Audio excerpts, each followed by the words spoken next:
All right, so find your partner. We're not doing angles and slopes. Okay, but we're going to do the brain. Do you remember how we did it? Cerebellum, occipital lobes, parietal lobes, temporal lobes, frontal lobes, Broca's area, Wernicke's area, hippocampus, amygdala. Okay. All right, so find your friend. We're going to do the whole deal. Ready, class? Yes. Ready? Okay. All right, turn and teach. So,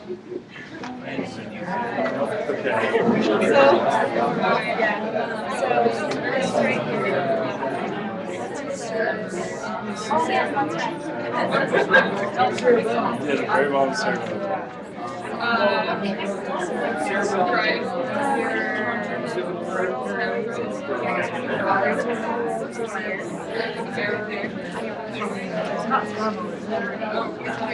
It's, yeah, frontal lobes are the front, the sides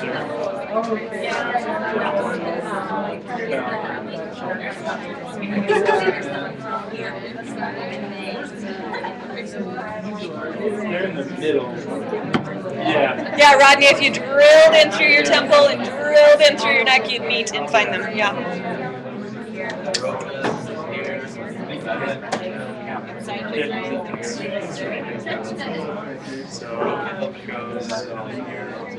So cerebellum, occipital lobes, frontal lobes, temporal lobes.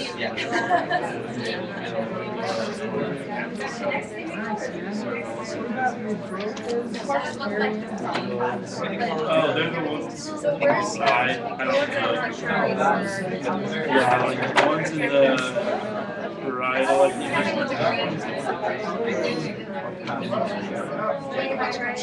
Check the amygdala. So the Broca is learning I think Broca is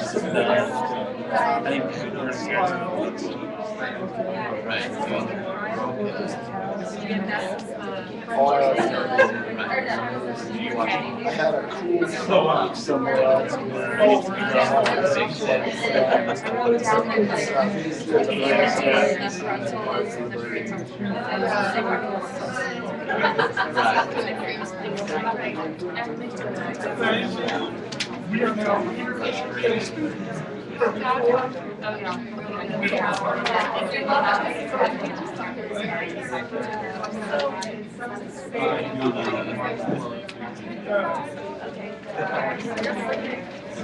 Oh, and now I'm going to be annoyed, and I'm going to have to figure it out. Yes.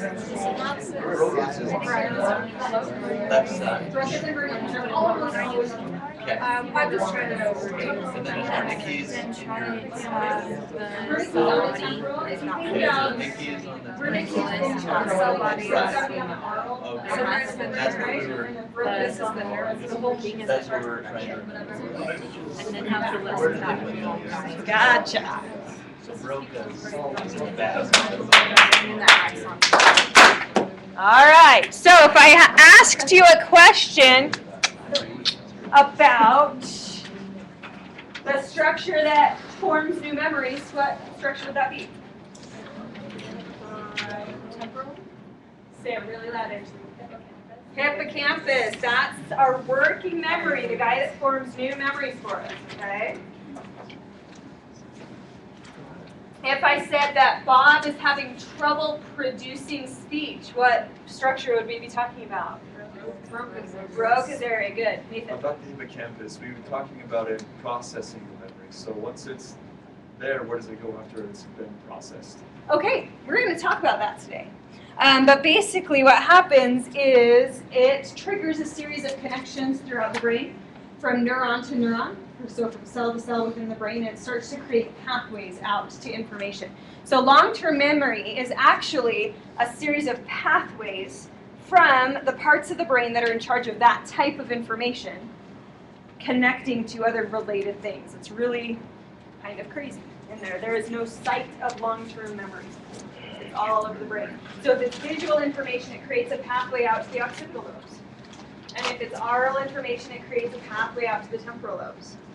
Okay? If it's creative problem solving stuff that we went through and it's a complex task and we are having to integrate a bunch of stuff, where would that go? A little bit of frontal and parietal for integrative. Okay? And probably occipital. See, the more complex the task, the more brain structures are involved, the more pathways you create. Okay? So that's going to be a big deal for us. So we left off last week talking about how today's adolescent's brain is different from the adolescent a generation ago. We know that the frontal lobes are developing more slowly, and the frontal lobes are in charge of what? Higher cognitive function. As we get up into the prefrontal cortex, let's list them off. What's it in charge of? Judgment. Voluntary. Actually, that would be the frontal lobes. Yeah, Logic. they're very back. There we go. Logic, Planning. personality, planning, emotional regulation, consideration of consequences, Oh, goody. right? All the adults, like when you're behaving like an adult. All the things that drive you nuts as a teacher. Right. Okay. So that's the prefrontal cortex stuff, and that in particular is being delayed. We're saying now 25 to 35 years of age before full maturation of that part of the brain. Okay. So that's why people are Use getting it or married lose later. it. Use it or lose it. We are not asking our children and our students to do it enough. Okay? Whoops. Like we mentioned just a few minutes ago with the Multiple Intelligence Project, we have too much check, check, check, not enough. How would you do this? How should we solve this? Well, if we're going to accomplish this goal, what's it going to take to get us there, guys? We're handing it to them too much. Okay? Please. I'm trying to process this. Does that mean as we've been changing our teaching techniques that we're actually slowing development? Where earlier techniques, kind of the rote memorization and that stuff actually help produce a more developed frontal lobe? Not necessarily. Rote memorization in and of itself does not promote it. But I guess that's where my why is coming in, is what are we doing differently and should we be doing differently? Right. Think a lot too about the out-of-school experience that people have. Yeah. Parents don't make their kids think enough. Right. So there's a lot of TV watching. Even now in the age of the internet, TV is still hands down the #1 media being consumed by kids, still at several hours a day, sometimes in the 4 to 6 range. Just depends on the estimates you look at. I know. How, We're looking at an average of 8 hours of media consumption a day by kids right now. Okay. Media, do you mean even like homework on a computer? Yeah, any kind of media. So we're looking at about 8 hours. That goes up, obviously. For some kids, we're looking at the average being about 7 to 8 hours a day. About 3 to 4 of that being television watching, which is completely passive. You sit there and absorb it. Do you like my posture for TV watching? Okay. So video games are better, to be perfectly honest with you. If they're playing, role-playing, problem-solving games, I'm much happier with that than I am with just sitting there watching the Disney Channel. But, so that's a problem. We look at our parents' generation and what happened after school. It was, coming up with creative games that they were playing outside and role-playing and, those kinds of things, and that's not happening as much. Next is the connection with nature. That's not happening as much. In fact, we're seeing some major detriments from the loss of personal connection with nature in kids right now. Really, really bad stuff. So it's not all in our teaching, but we have a lot of power with our teaching to make some changes here if we can convert a little bit. Definitely the shift to the No Child Left Behind model of kind of more rote memorization, more standardized testing-based kinds of instruction has not helped in any way, shape, or form. Thank you. Okay? We know about the social skills. We know about the artificial intimacy, that feeling like we're connected with people even though we're really not in real life anyway. We talked briefly about how today's adolescent minds interpret things as symbols, like the smiley emoticon is a symbol, that is not language. Okay? We talked about the shorter attention spans. How long did we say the average adolescent attention span is? 6 to 10 minutes, okay, for traditional learning tasks. So we need to change our instruction in some small way. Remember, it doesn't have to be major, but something small about every 10 minutes. So we move from discussion to question and answer to small group work, something small, okay? All right, but they are better than us at task switching, which is that have 8 things going on at once, but really they're doing one, backing out, doing another, backing out, going up to the first one, going over to the third one. They're better at that than we are. Their brains seem to be working more quickly, particularly with regard to visual stimuli. So we're seeing a lot more visual learners coming through our doors than we ever had previously. And they're really, really good information sorters. Okay. The problem is, oh, go ahead. What do you mean by information sorters? That they can do a Google search and within 2 seconds on a web page decide if it's valuable to you. Yeah, really, really good at that.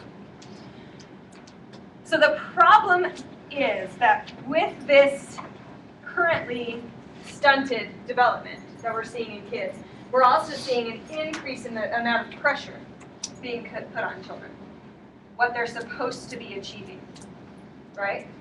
If we really take a critical look at our school system and what we expect from children in high school, it does not make sense at all. How many of you were just amazingly good at every single subject in school? Right. How many adults are expected to be amazingly good at everything? And yet that's what high school expects. You have to be good at science, math, history, English, physical education. You have to be good at everything or you don't pass high school. And that's an unrealistic model, but it's being pushed harder and harder on them. Now, especially with tests that we have that you can't even pass high school, you can't graduate if you don't pass a test, right? One thing that confused me when I started substitute teaching is, we talk about the lack of attention span. Their attention span has gotten shorter. Right. And yet their class periods have gotten longer True. because now we expect them to do this whole A/B track thing. Uh-huh. So instead of an hour, 45 minutes to an hour per class, it's an hour and 45 minutes. Right. That they have for one subject, and you're charged with trying to make sure that they learn their subject, and you have to cram all this required material at them within that specific amount of time, but you've lost them after the first 10 minutes. Right. Okay. So why did we shift to that model? Does anybody have ideas about why we're moving from shorter, more to longer, fewer? Kim. I think in some classes it's nice. Like, for example, if you're in a ceramics class, you have cleanup time. If you only had 45 minutes, you do 5 minutes of working. So in some classes, it's good. I wish they could make a model where they had math for 45 minutes every day, and then like maybe their art class or something like that for every other day for 2 hours or whatever. Okay. But even the math teachers might be frustrated with a 45-minute. If you've ever taught a 45-minute period, here's what it looks like. 10 to 15 minutes at the beginning, taken up with role, class business, discussion of expectations, review. 10 minutes or so at the end, going over what the assignment's going to be, answering any questions, etc. And cleaning That up. leaves you 20 minutes of instruction in the middle. Yep. That's hard. Yeah, it's awful. So the 45-minute never worked really well for anybody. But you're right. I mean, it seems to fit with the adolescent attention span. There's got to be some sort of middle ground because especially as a substitute, they'll leave me the lesson plan for the day. Yeah. Everybody always says they're done, even though I know they're not. Right. But they're done. They're not done, but done. Exactly. But here's the problem. Like a half hour before the period ends. How many of us have been in a 45-minute class period that felt like it was 8 hours long? Okay, so it really doesn't matter if it's 10 minutes or 1,000 minutes. What matters is how we're engaging the students. Even in a 50-minute class period, if I'm not switching every 10 minutes, I've lost them in that. So an hour and 45 minutes, I have the potential to get kids into flow because I have opportunities to really engage them in some cool types of tasks, which I wouldn't have if I were in a shorter class period. However, we've still got a lot of teachers taking a more traditional approach and trying to lecture through an hour and 45 minutes. Can't. Death for kids. Just can't. Yeah, you can't do it at all. All right, so we're expecting a lot from our kids. Now, this is especially true, of course, in higher income areas. Uh-huh. Okay, but if you look at places like, I don't know, have any of you heard of the Waterford School here in Utah? Yeah. Did they have ulcers when they graduated? One had to drop out because of a nervous breakdown. Right. So Yeah. My sweet friend died of bulimia that went there. Okay. I laugh about it now because it's been a lot of years, but I'm laughing about it because of the amount of pressure that's on these kids. And I have dear friends that work up there. I know the people that work up there, but there's a ton of pressure on these kids to be successful. If you go to Waterford School, you are expected to go to an Ivy League university, period. If you don't, something's wrong with you. Okay? when parents get so much pressure on their kids. My friend her parents drove her from Park City every day to go there. That's like over an hour. So they're like, we're driving all this way, paying all this money, you better be broke. Yeah, exactly. It's intense. Yeah, so it's especially true in higher income areas, which we have some of those here in Utah. Utah's an interesting mix. We've really got broad demographics in the state. We've got a fairly high poverty rate, so it's up around 30-ish%.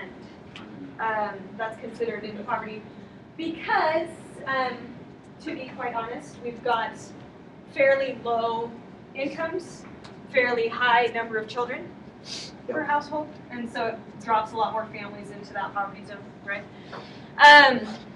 But these are kind of the things that we're expecting. They have to be involved in a diverse number of activities, right? There's dance and there's karate and there's after-school clubs and there's all this kind of stuff that we're expecting kids to be in, and we kind of do it from the perspective of, well, I want to expose them to a lot of things, but it becomes, well, you didn't do very well on that, and what's wrong with you, and why can't you get that piano piece right? It becomes very pressure-oriented, even though it was meant to be exposure. We've also got the connectedness of today's world that we often don't think about as being something that puts pressure on kids, but it really, really does. Somebody tell me about that. How does the connectedness of our world put pressure on today's adolescents? Sarah? I work with a lot of adolescent children as a coach, and I have to be friends with all of them on Facebook. And if they have a bad practice or something happens at practice, their whole world knows about it, and not necessarily because of them, but because of somebody said something about so-and-so said this about me, and so there's all this it's kind of like gossip that would normally have happened behind your back is happening right in front of you. Right. And to a much broader audience. Yeah. Gossip, luckily, it always spread, but it usually took a day, to get around because you actually physically pass it to somebody, and now it can go to thousands of people in a minute, right? And not just for your family, it's our family. Exactly. Angelique? We were also talking last time about how if they don't respond to a text or a Facebook message right away, it's the same as like turning their head and ignoring someone in the hall. Yeah. And because they have to respond to those things all the time, it's really hard for them to do other things. So multitasking, get their homework done. Yeah. So there's the pressure to be completing the homework and the activities and things, but also you can't lose track of the digital social circle, or you're going to be considered, kind of shunning everybody out. Holy crap, people. Well, it's like those telephone ads you see, that was 2 seconds ago. Yeah, exactly. Okay, we've got an increased focus in our society. We talked about this last time too, I believe. Task contingent rewards, right? That focus on external reinforcement. What do I get out of this? What do I get for this? All the time. And quite frankly, particularly parents from the 90s, okay? Overprotective and indulgent parents. So that in a reaction to the strict parenting, we get these fluctuations, right? Really strict parents in the 40s, really free-flowing parents in the 60s. Really strict parents in the 80s, really free-flowing parents in the 90s. And it kind of goes back and forth, back and forth.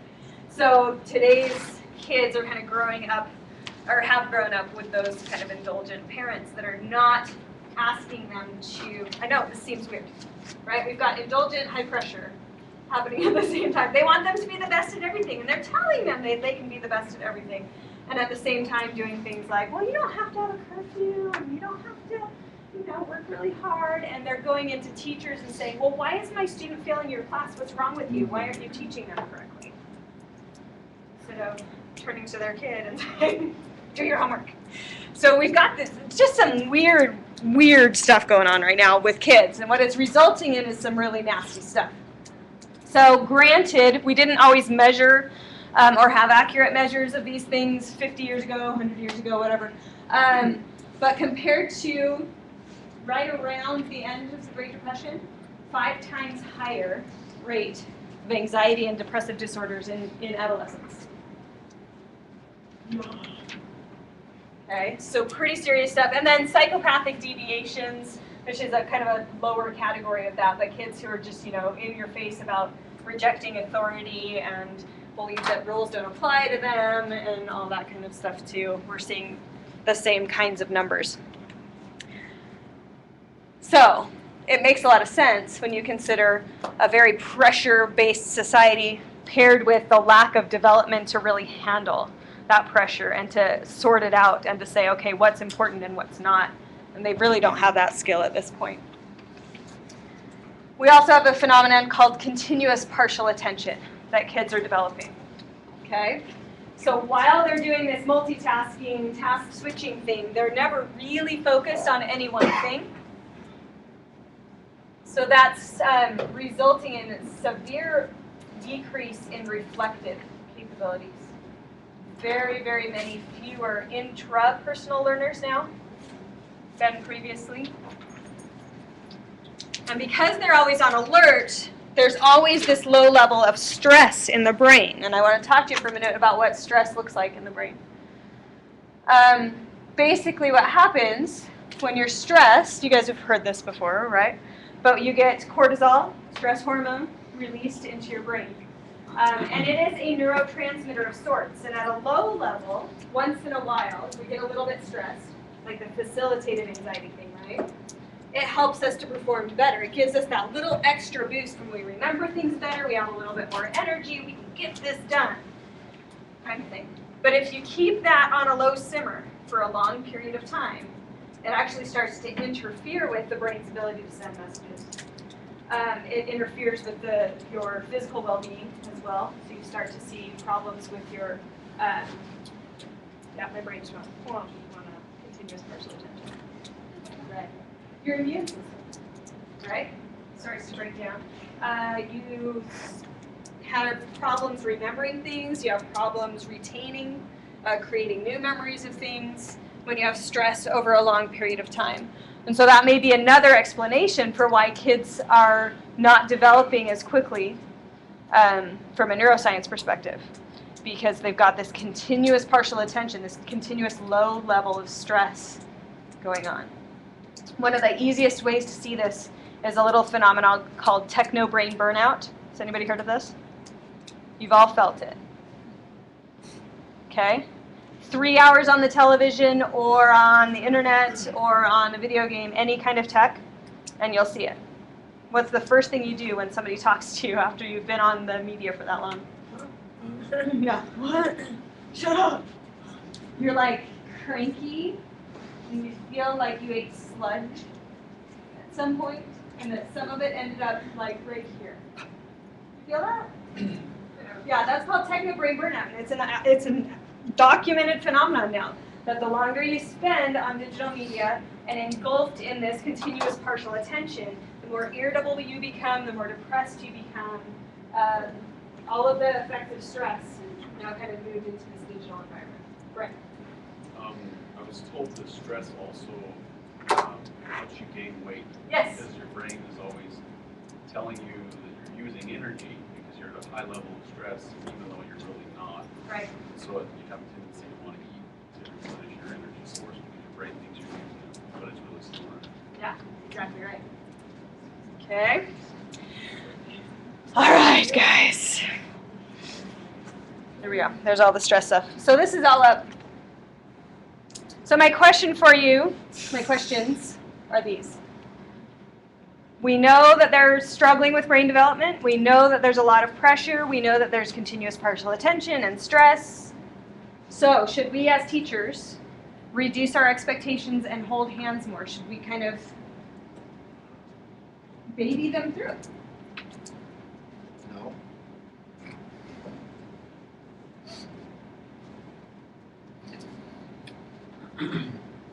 No, because Russell. I think it's a matter of reducing expectations, but changing them. Okay, how so?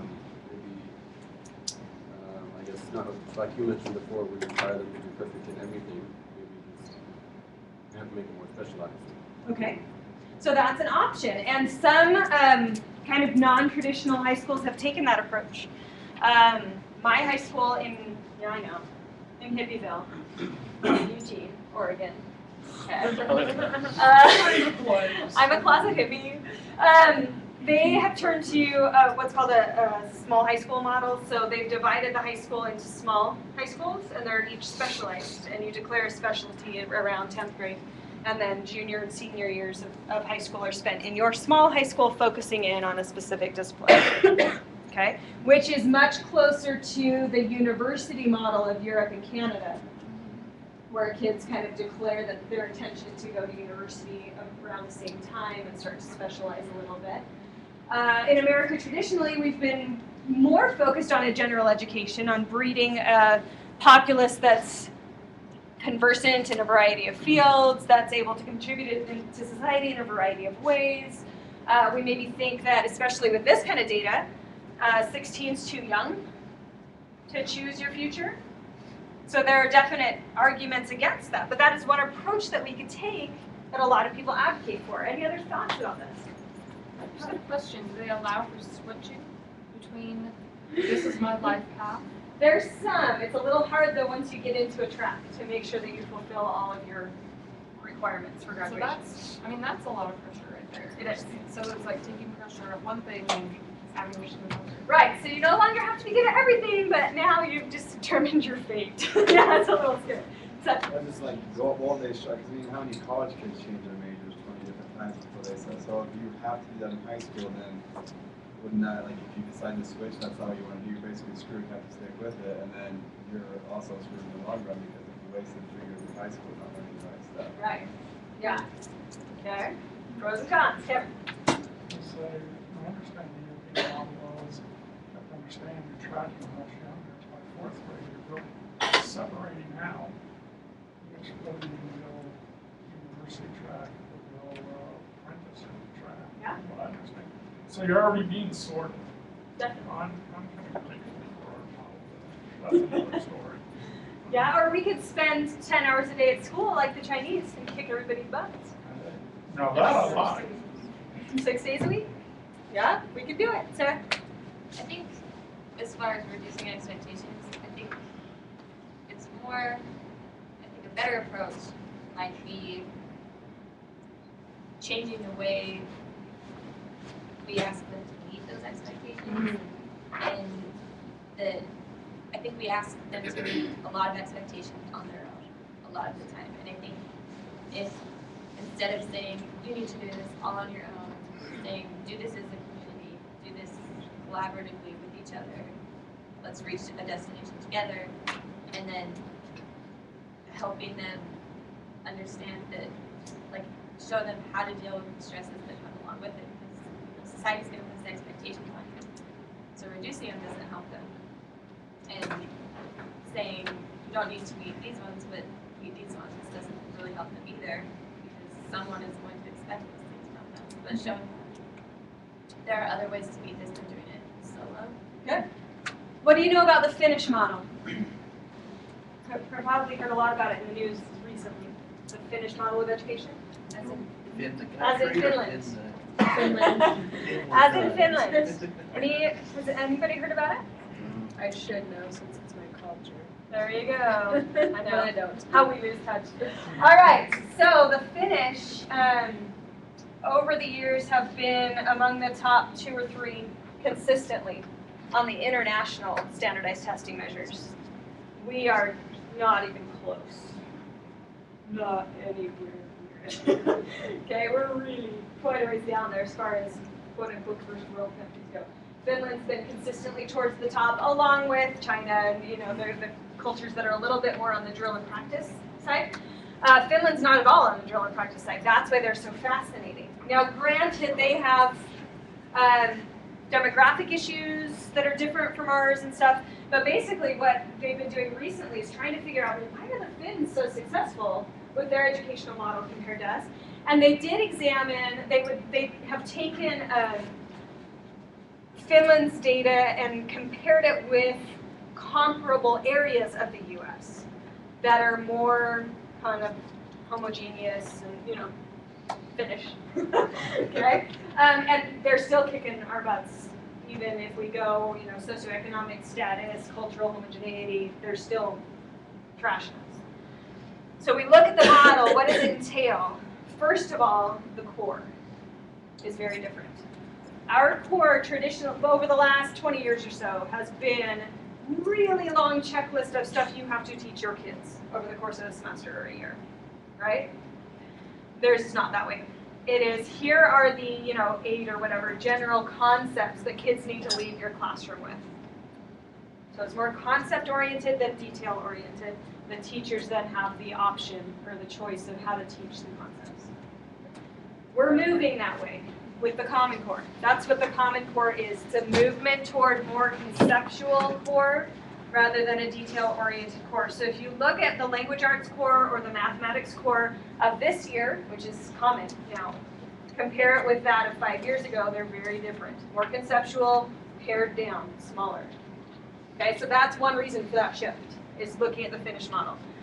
The second one, which is not going to happen anytime soon in the US, but dang, we wish it would, is that teaching is considered a knowledge profession in Finland.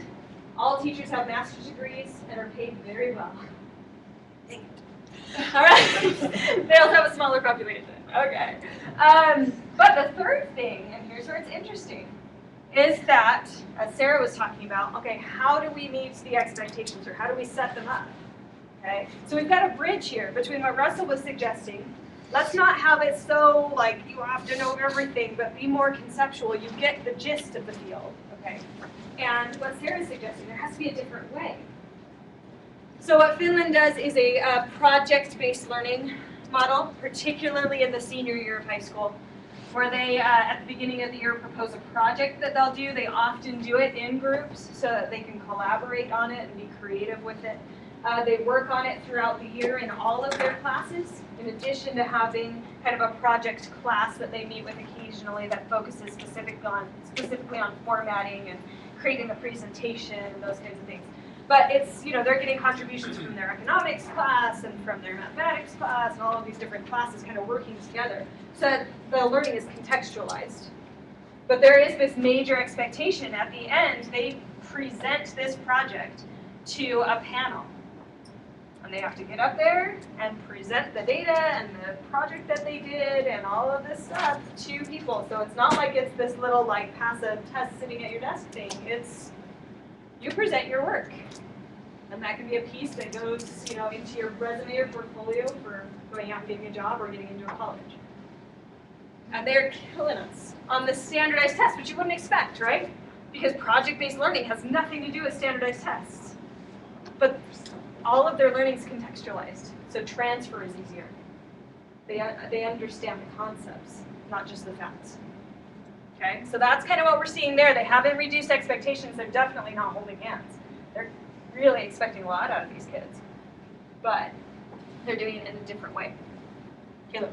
I think it would be a lot interesting in order to, should we, if the teachers, you know, for example, in freshman, sophomore, junior, senior year of high school, coordinate with each other in terms of what they're going to teach, how it's going to be presented, so that, for example, they don't have 3 papers due all on the same day, or that the paper that's assigned in history might have some bearing on what's going on in science.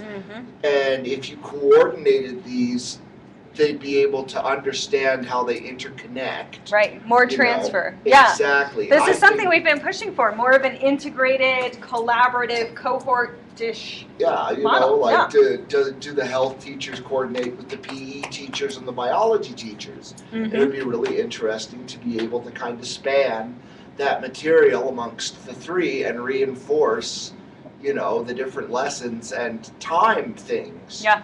In order to coincide better.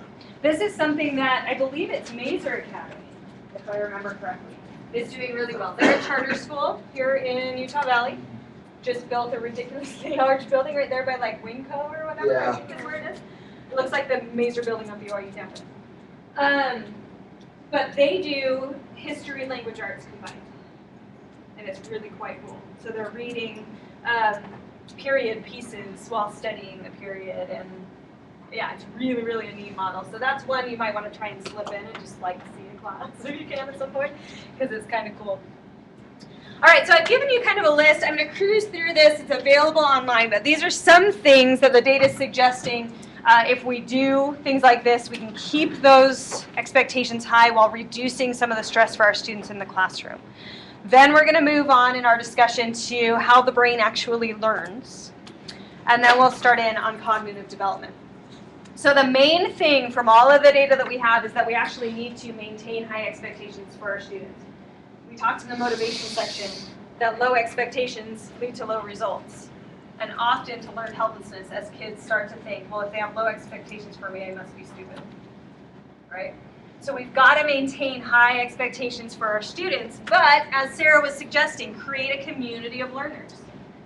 Use the principle of, for example, distributed intelligence, where they're able to use each other's brains and outside resources like computers and whatever, calculators, to help them solve problems so they don't feel so much pressure that it all has to come from here, right?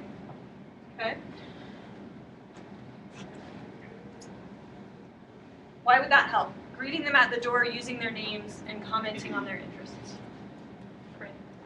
Well, just in high school, everyone has to feel important, and so when you start off at the door, it's like, okay, she cares about me, or he or she is giving attention to what they like, because that's just what adolescents do. They need that comfort. They need that motivation, knowing that someone's, because they're in the process of finding themselves, so they need that notification that actually someone knows about them, because there's always that person who sits in the back that no one really knows his name because he never talks, but if you acknowledge that person's attitude is actually going to change. Exactly. Do you remember, there's a phrase from our motivation study guide. There it is, say it loud. Relatedness. Yeah, it's got it, the need for relatedness. It's an innate human need, everybody's got it. This helps to satisfy it, which brings down the stress level. I think that it keeps that high expectation there, because if you know the student's name and the student knows that they're being held accountable to somebody. Nice. Nice. Brock, did I see your hand? Yeah, I was just gonna say, I mean, if you're greeting them at the door, usually that means you're prepared, and they can in turn see that, you know, you're ready for the day, and it's that mental, you know, like, hey, they're on top of on top of things. I modeled that really well today. All right, we're gonna keep going down here. We're obviously not gonna allow negative or derogatory language. We do have to be careful as teachers of adolescents with our use of sarcasm. I'm the queen of sarcasm. I struggle with this one, but with the lack of frontal lobe development, often adolescents don't understand sarcasm. So we've got to be a little careful with that, okay? Make sure that we give students time to talk and to share in class. If we're just lecturing, their stress levels are going up, up, up, because it's like so much information. How am I going to keep all this? How am I going to keep all this? Okay? Emphasize your love of teaching, that you love your job. It's super awesome, because then they feel happy and welcome in your classroom. And I didn't do this today either, but keep your private issues to yourself. What happens is, we learned the word internalization last week, right? Yeah. So kids will internalize the stress of their teachers. And you're talking about how all this stuff is going on, and they start to internalize it and add it to their own stress. Okay, so that's the main reason why we actually keep our one of the main reasons we keep our private lives out of the classroom. Okay. As far as teaching goes, you guys now have 3 models or theories that you can start to implement. You've got RAD teaching, let's talk through that one. What does the R stand for? Yep, this gets fun. Here we go.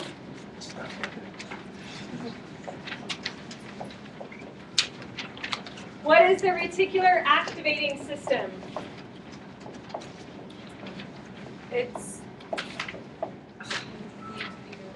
it's creating an environment where they have a low stress level, so that they're better able to absorb things, and so that when you tap into that fight and flight response, it's more of a fun one, like surprises and activities.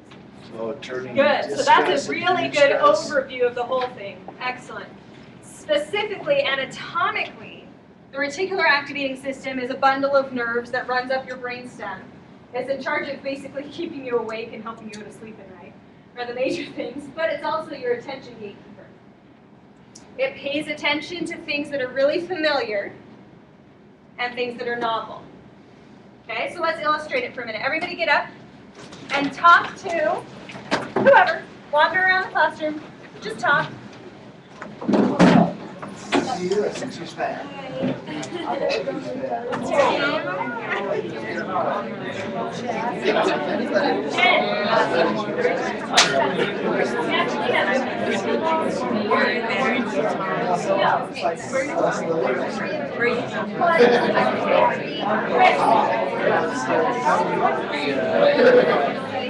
Jordan.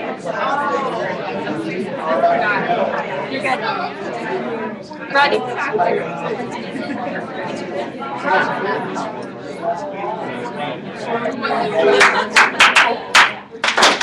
How many of you heard me call your name? Raise your hand if I called your name. Okay, go ahead and sit back down.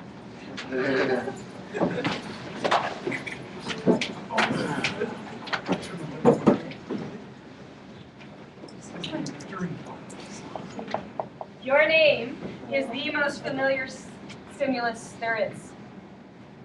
One of the major reasons we call students names in the classroom before we ask them a question or engage them in conversation. Okay. By using our students' names, we're getting the attention of the reticular activating system. Okay. So we can use names. We can train them to respond to particular stimuli, like the cues I taught you the first day of class. Judy Willis, who's the creator of this particular theory, if you read her backstory, she's pretty friggin' awesome. Neuroscientist for 20 years, decided to be a middle school math teacher. I dig her. Okay, she has a cat that's the ugliest thing I've ever seen. She and I are done. It's kind of cool. Okay, sorry. I look like a name drop. She has a cap that looks like a brain. It's really hideous. So it's a cap. Yeah. And so she keeps that in her classroom, and when she's teaching something that the kids are going to have to focus on and retain, it's going to be on the test, whatever, she pops it on for focused attention. So when they know and they see the brain cap, whoa, they're like trained to respond to it, pens at the ready, you know? So it's pretty awesome. Routines in our classroom can also help to serve this purpose. They bring down the stress levels and help to situate things in a familiar context. So they know they walk in the classroom, this is what's going to happen, this is how we turn in papers. So it's all very just, okay, I know how this is supposed to work. So it brings down the stress level. The reticular activating system also, however, responds to the novel, which is new, cool stuff, right? So she mixes her brain cap and her classroom routines with occasionally hanging money from the ceiling. And the kids walk in, whoa. Or she'll give out something, her favorite thing to do is she'll go by the grocery store on the way to school and grab whatever's on sale. So she walked in with a bunch of radishes, and she just puts a radish on everybody's desk. And the whole time they're doing this. How does it relate? How does it relate to what we're learning? And they're like trying to come up with some kind of analogy or connection the whole time. Secretly, it's just a radish. But they're like, okay, so a radish is like a fraction because I don't know, but it's awesome. It's so fun to watch. What was it?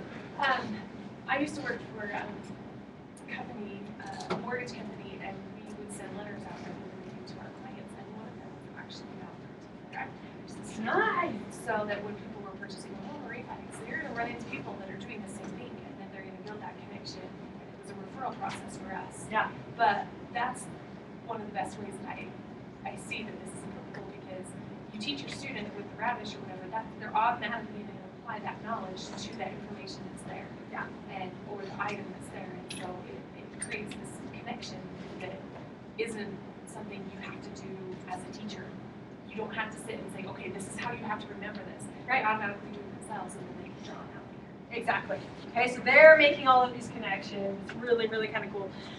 Music, color, anything you can bring in that's like these pops of novelty, that's what we want. So if you have novelty all the time, it's increasing the stress level.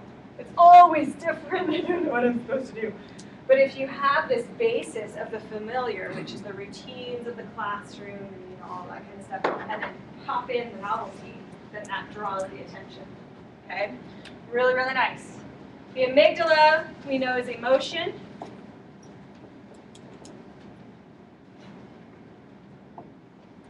So we want them having fun in the classroom, creating positive emotional associations with what they're learning. Okay? Which releases what neurotransmitter? Dopamine. Which is a feel-good one. And I love the way she puts it. She says that when the amygdala is engaged in happy emotions, dopamine bathes the brain. And if you think of a neurotransmitter, which is, I explain it to little kids as like boats that carry around information in our brain, okay? If those are everywhere, bathing the brain, we've got all these boats going everywhere, we've got connections being made, and information being sent, and memories being created, like crazy, okay? So this is kind of a goal we have for our classroom. You ready to sing? Yay! Stand up. There's motions to go with it. I may, at some point, ask you what these stand for. So we need to remember what they stand for. So we're going to do a little like YMCA fake action, okay? So let's make our R. And it goes, R is for reticular activating system. Ready? Here we go. R is for reticular activating system. Awesome. A is for amygdala. Ready? A is for amygdala. All right, now I can't do a capital D and sing at the same time. It just does not work for me. So we're going to do like a lowercase d, little tree pose from yoga. Okay.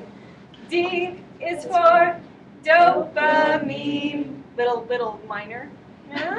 Like it? Okay. D is for dopamine. Now we get our teacher personality on.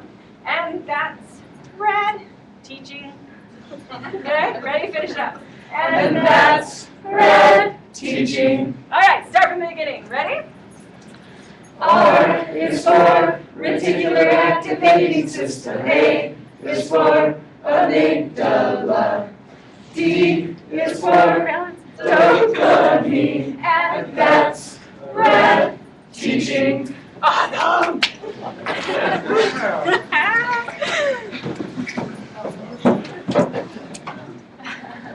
All right, so we can use rad teaching, bring in prediction, bring in color, bring in costumes, make it fun, make it exciting for our kids to be in our classroom. We can use whole brain teaching. Hello.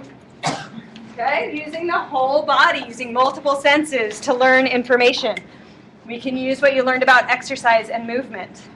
Okay, I'm going to put up for you guys, I've got some little downloadable PDF things of little, what are they called? Energizers is what they're called. But they're specifically connected to different core areas. So there are energizers or physical movements that you can do in the classroom that actually relate to social studies, or that relate to mathematics, or that relate to English. So I'll pop those online for you. I've got a bunch of them. Please. I just have to share this because it happened to me on Friday. I thought it was absolutely perfect. Because every time as a substitute, whenever I'm passing out a paper to somebody, I know that there's about 5 students who are going to forget to put their name on it. Yes. And you have to kind of nag them. Don't forget to put your name on the paper. Don't forget to put your name on the paper. You know, and they still forget. And so I'm in a first grade class on Friday, and as I'm passing around the papers, they start singing. Name Put on your paper. name Oh, on the yes. paper at the top. Put your name on your paper at the top. If you don't put your name, then they all look the same. Put your name on your paper at the top. It's absolutely perfect. I am totally going to use that with my junior high and high kids. I'm just going to be the goofy guy singing, put your name on your paper at the top. And then if they forget, I'm going to make them come up and sing, put your name on your paper at the top. And we will talk about social development next week. I think it'll work. But I had to share it because it was just absolutely perfect. And That's it made awesome. me think exactly of that. You Yeah, know? humiliation is always good. Yeah, but you know, then I don't feel like I'm nagging, you know, and I hate that. Exactly. All right, so some other things we can do a lot more cooperative learning in our classroom. Scaffolding, which we're talking about today, is definitely something that we can do, offering assistance to the students who need it. We're going to embark shortly on discussions of assessment in a few weeks here. And one of the things that we can do is consider using criterion referenced or goal-based assessment instead of the comparative high-stakes evaluation that we often use, pass the test, you know, compare against your neighbor kind of thing. So criterion referenced evaluation, we're saying something like, I want everybody in the class to get at least an 80% on this quiz. And often, we actually allow them multiple attempts to get there. So we'll say, okay, I want everybody to get to 80%, you have 3 tries. Get there. Okay, so that's something that we could try. All right. Last thing, emphasize the positive in your classroom management. Try to focus more on reinforcement than we do on punishment. We talked a little bit about this last time. Focusing on the emotional regulation instead of on the punishment for the behavior. So we'll talk about this a little bit more when we get to behaviorism several weeks from now. Okay. All right, so this is all up as you need it. I'm just going to leave that up for just a second.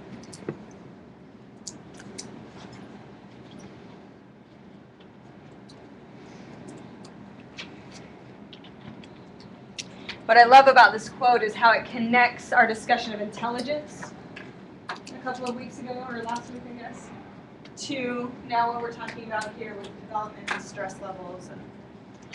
And yeah, I just liked it. Okay, so moving on.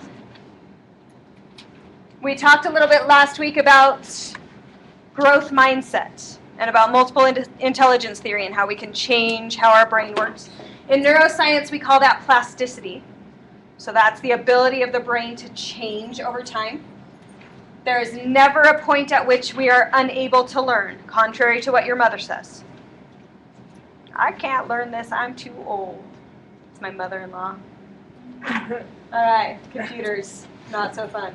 But we really do have the potential to learn throughout our lives. We think there are what we call sensitive periods.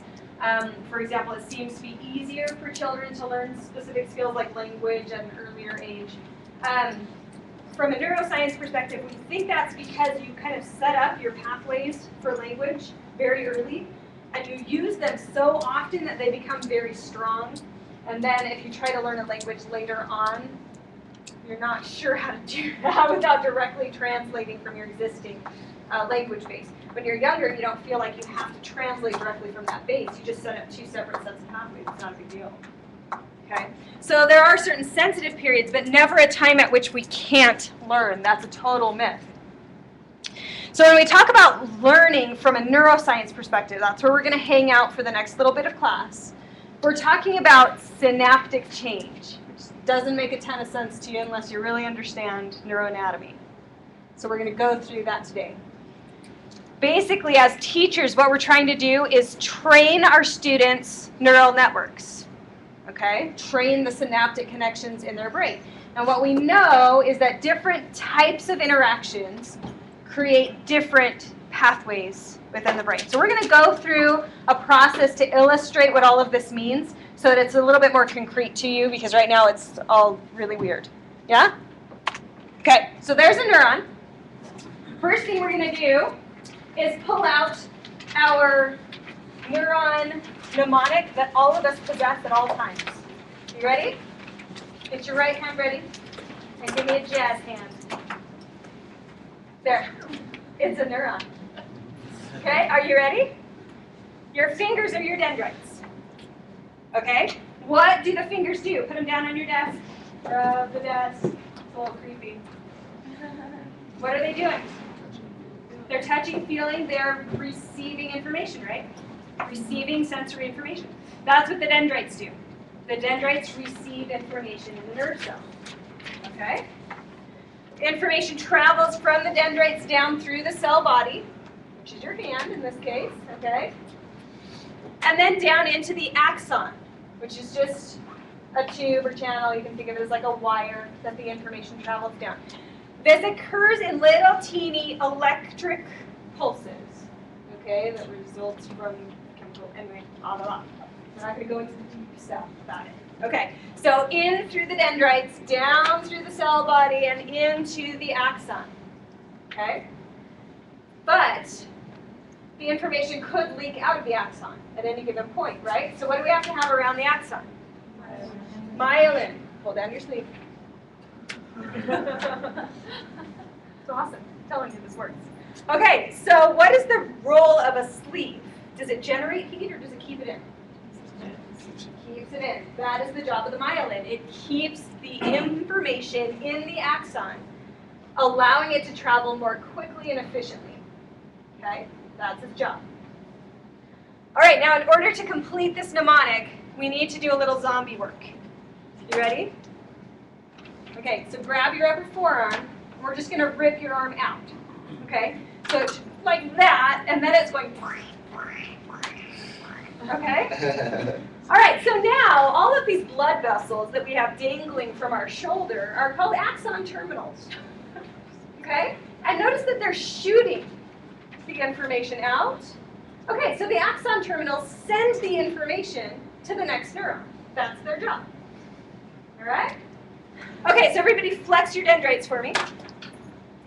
And then trace the path of the information. So it comes in through the dendrites, down through the cell body, into the axon, which is covered by the myelin. And then down to the axon terminals where it shoots to the next neuron. Excellent. Now let's make them.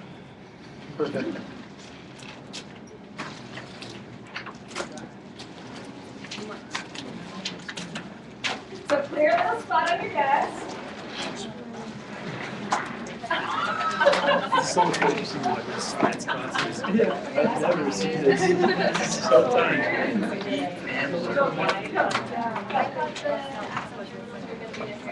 Oh, that would have been awesome.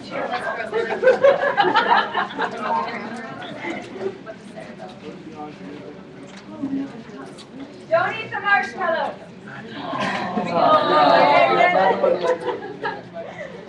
If you wait, maybe I'll give you two. I won't.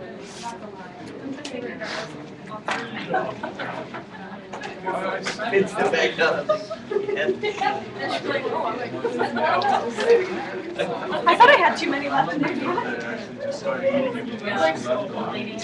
Oh, Or the one that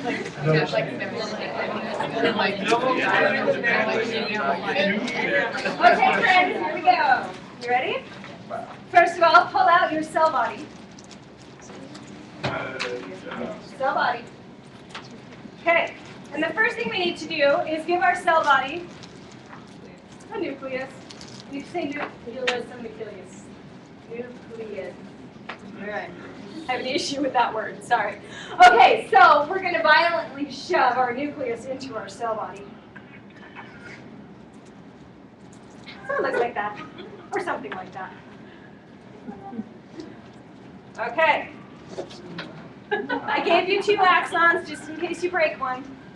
Okay, so grab an axon, and we're going to twist it into one end. Yep, see, I just broke mine. Try again. There we go. All right, now we need our dendrites and axon terminals. Okay, so pull them apart. Uh-huh.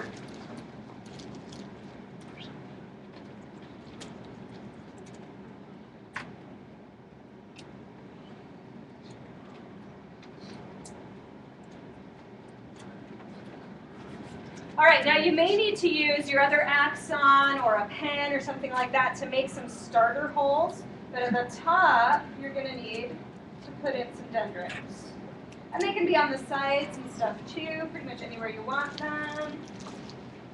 They come out all over the cell body.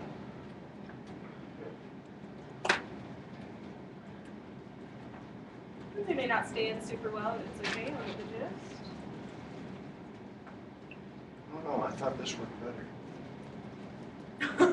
That'll work. All right, so he's looking something like this.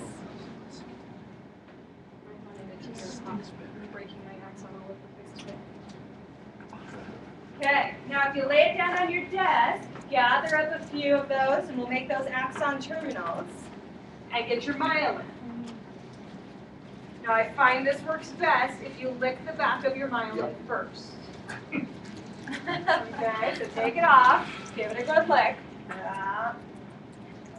And then wrap it around. Here's how I do it. I put my little axon terminals on there, and then wrap it right around all of it. Ta-da! So you have a little neuron that looks like that, or something like that. Yeah. You're gonna have nightmares about the neuron now. Okay, now what we're gonna do is at each area of the room, so this side, center, that side, each area is gonna make a neural pathway, okay? So that we can see how neurons work. I will start, I'm gonna come right here in the middle. So what we're gonna do is basically create a chain. We go dendrites to axons, and then we have to leave the synapse, which is a little space in between, okay? And then Kyle is going to put his dendrites, facing towards my axons, okay?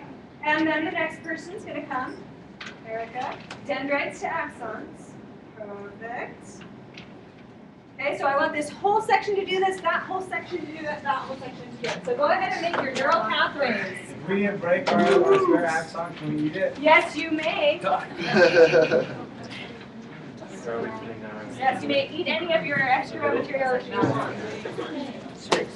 And you won't be surprised how good pretzel wrapped in fruit by the foot actually tastes.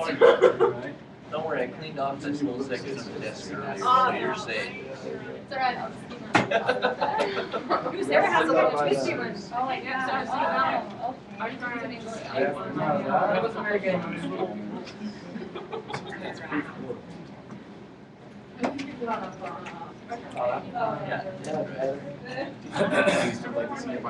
What kind of message is it sending? That's the question.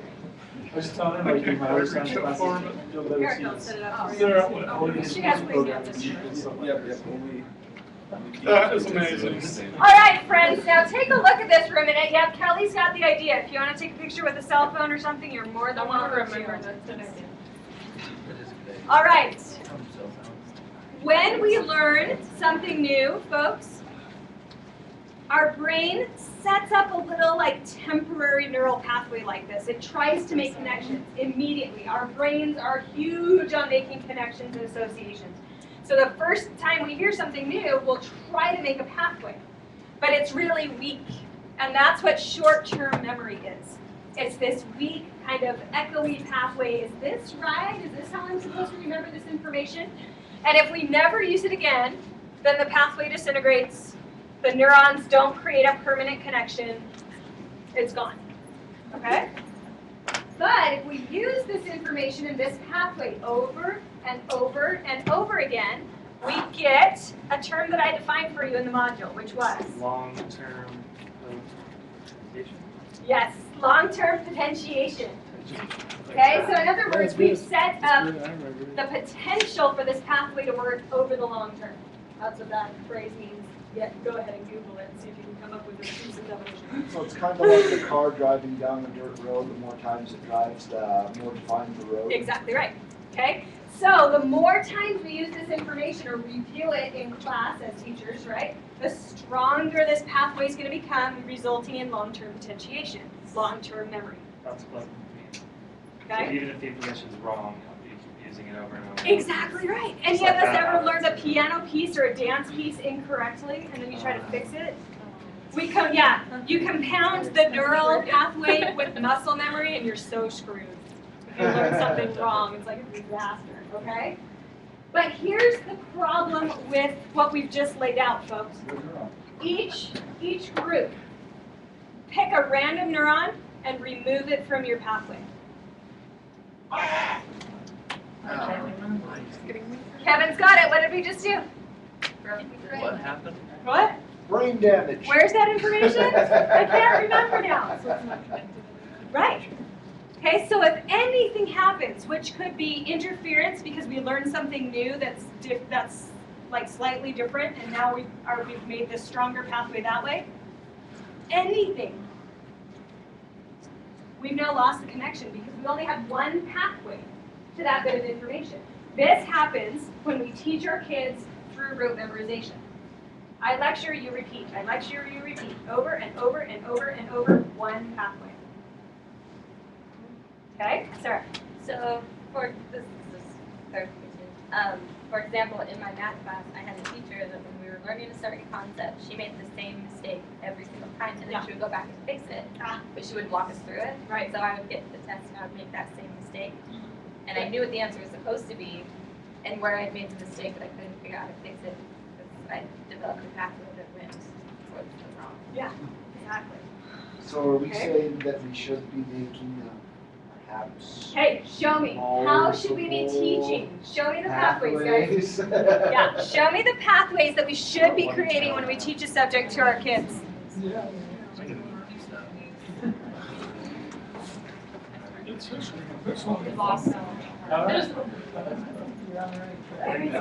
Let's get multiple pathways to the same. What's the one more somewhere? Okay, let's just pretend there. We're pretending. Okay, friends, now, if I remove one, can we still get the information? Yes! Yeah. Yeah. So how do I make this happen in a brain? By associating. Okay, how do I associate other things, Erica? What do you mean by that? Making connections. Okay. Just, Now, does the adolescent underdeveloped brain automatically make connections between seemingly unrelated concepts? Yes. No. So we do what? I More just ignored things. you all. No. Grayson, how do we do this? One idea is just use different ways to teach. Okay, excellent. So by using a variety of instructional methods, we're creating different pathways. Help them to see how to apply it in real life instead of just in the classroom. Beautiful. Transfer to real life. Seth. Relatedness? Okay. By Tell me about it. Okay, so can we use relationships in a classroom to create multiple pathways to information? Absolutely. How? A student may know a different way to explain it than the teacher does, which Beautiful. that student may grasp or better understand. Multiple intelligence quadrants. This is the point of them.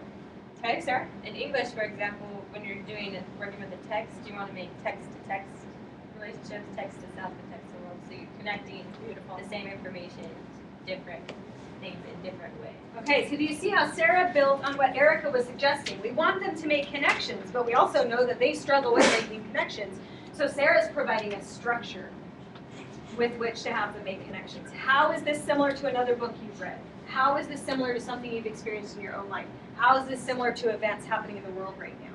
So giving them some structure, some scaffolding and support as they're trying to make connections is going to be very, very important for adolescents because they won't make that jump on their own, okay?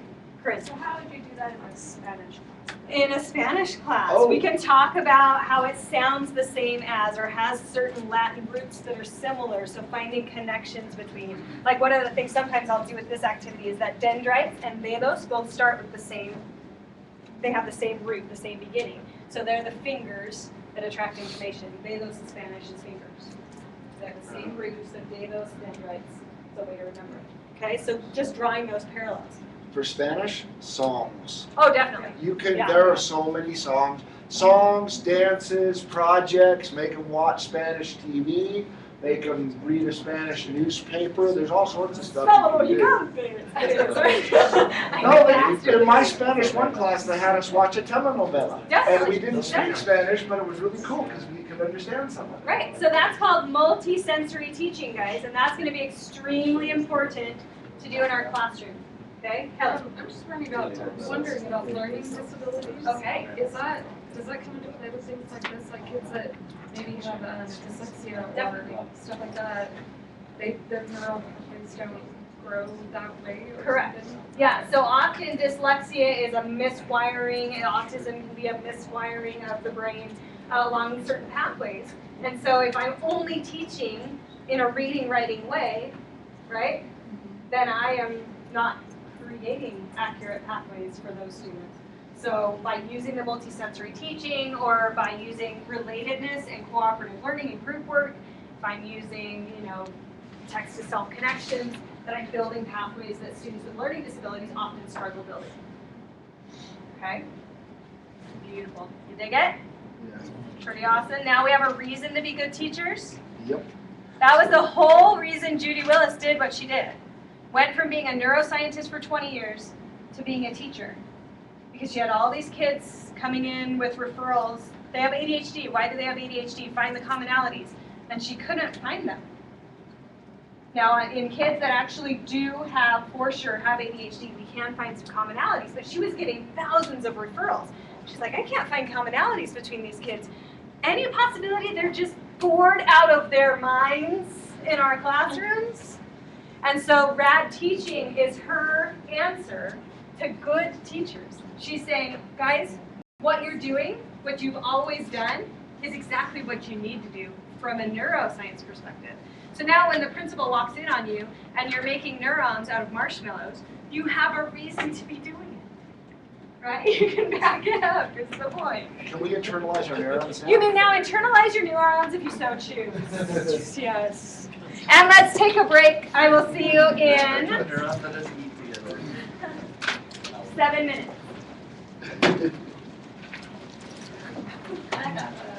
It's surprisingly good, people. I'm telling you. Yes, sir. I'm behind again, but not that far behind. Awesome. How can I get some leniency on the late policy? Yeah, no problem. Excellent. Yeah. Okay, because I know that, like, for example, the 2 things on the week that we were out of class, I still have yet to completely finish, but I know that I did them before, so I'm actually trying to find the ones I did before. Good. Yeah, just try, if you can get everything to me by next Monday, that would be beautiful. That's my goal, is this week. It's barring me having to do more moving and funeral, and I'm a pallbearer, so. Right. Okay, yeah, just do your best. And Yes. That sounds good? Awesome. Thank you. Ms. Sarah? Okay, so I made my video for my multiple intelligence presentation and put it on YouTube, and like the entire last half is just a blank screen. So I'm trying to figure out what happened and then reload it. Okay. But yes, that's the situation. That's why it's No worries. I haven't sent you a link yet. But do you just want me to email you the link? Yeah, that would be fine. Or you could, if you want to, just put it on the MI presentation sign-up page. Just put it right next to your name. Okay, That would be good. fine. Yeah, that was Greg's idea, and I think it's Printed great. this out. Excellent. So we're not turning them in. And you were right. I was right. Yes, I love it when that happens. Very cool. Very cool. Okay, so remind me in class to give you time to think about things and write things down. Okay? Since I was late, are we supposed to print off the email if the principal sent it back to us and we don't actually have the letter? Yes, that's Okay, fine. so just print that out and give it to you. Yep, or forward it to me. Forward it? That would be That'd fine. easier. Found your neuron. Thank you. You're welcome. I figure I burn enough calories teaching to eat my Yeah, neurons. is that the field experience, like what you? The approval form. Uh-huh. Right. Should I just email it to you since I do what I'm already doing? Yeah, that would be fine. Just get a little approval I from would just the go coach and that see you're good doing what you're doing. doing. Rodney, how's it going? Good. How have you been? I've been well. Yeah? Yeah. I took my daughter to Community Action Yoga on Saturday. It was awesome. So I'm feeling good. Would it be alright if I got? Yeah. And so it's That's like. nice, but. Yeah. Opposed to Yeah, that's totally fine. Dr. Cox. Yes, sir. I still have not had a chance to have my little conference with you yet. That's right. So when can we schedule that? Do you want to just follow me back to my office after class? Absolutely. I got Let's do time. All right. Okay. Sweet. It'll go fast. All right. Awesome. No, it's okay. Well, I mean. But I see everybody else. Don't forget to move. So for you? Sorry, I was late. Are those siblings? Yeah, those are my. My hands are. I mean, I like them, but I just don't think it's. Oh, so it's his But. stepmom, Yeah. your stepmom. Here it is. I love my Awesome. Yeah, just whenever you get a connection, you can come forward to me, that would be great. Yeah. Like, She's crazy. It's more of my Really? Yeah. It sucks. So bad. But at least you realize that you're usually when it's the other way around, like you guys like ain't no Yeah. good, they're just like standing controlling. I think I'm so lucky to have this first test. Yeah. It's just I'm your priority. it's just like, Have you ever done these right? No. It doesn't matter if it's like, you know, how runners are. I really don't. Like I can run It's like I think 16 I'm miles, up to like high school, and then I swim from like.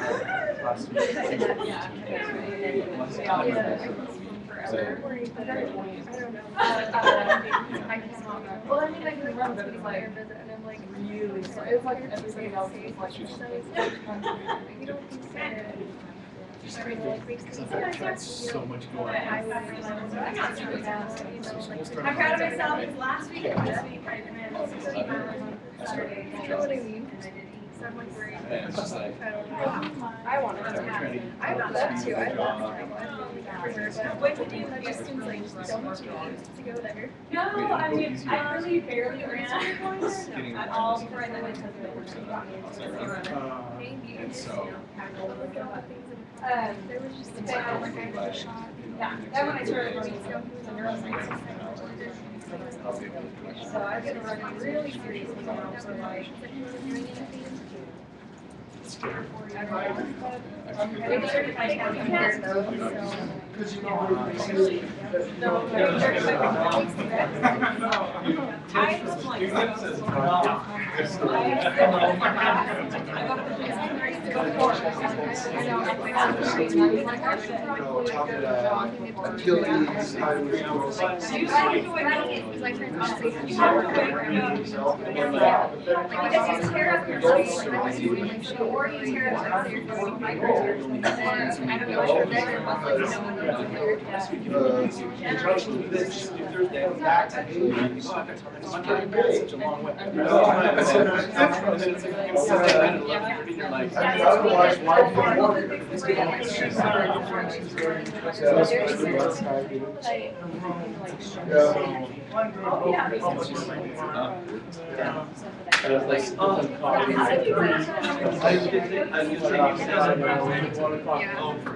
I like the further back.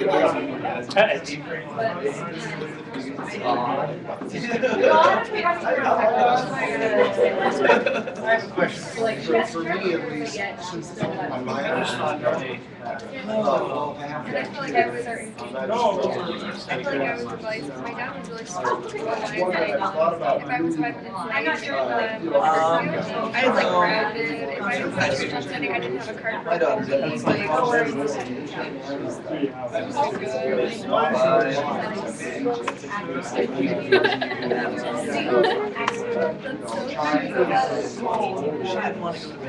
Hello, I have a few questions. Okay, so the cognitive, the new packet, is it due tonight? Is that right? Okay, just want to clarify. And then the project, are there people going to be presenting today? So like, They just go online, so nobody actually presents in class. oh, okay. Because I know next, I mean, mine is due next week.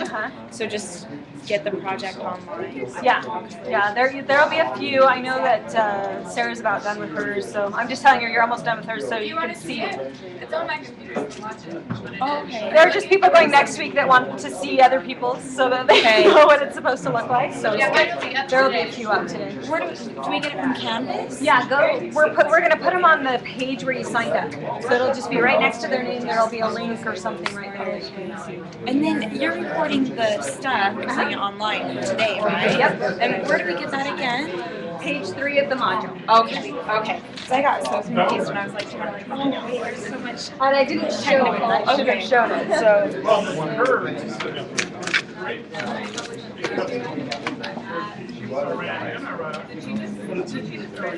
All right, pulling it back in. Finishing up with the brain stuff, moving on to Piaget and Vygotsky, whose names we practiced all week, right?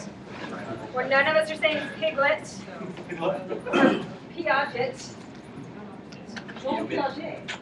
I could sound all cool and Swiss for a day. Jean Piaget. Yeah. So it is on the. All right, so in case you're interested, here's kind of a closer up view of what happens in that synapse, okay?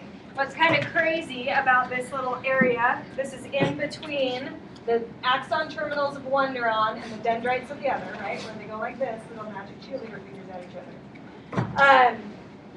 An electrical pulse can't jump a space that's full of fluid, right? It doesn't work. So it actually it has a chemical reaction with calcium. Turns into a chemical, which allows the neurotransmitters to bind to it, make their little boat, and carry them across that gap. So it's things like dopamine and endorphin and cortisol and those kinds of things. Those are all neurotransmitters, the chemicals that carry the information, okay?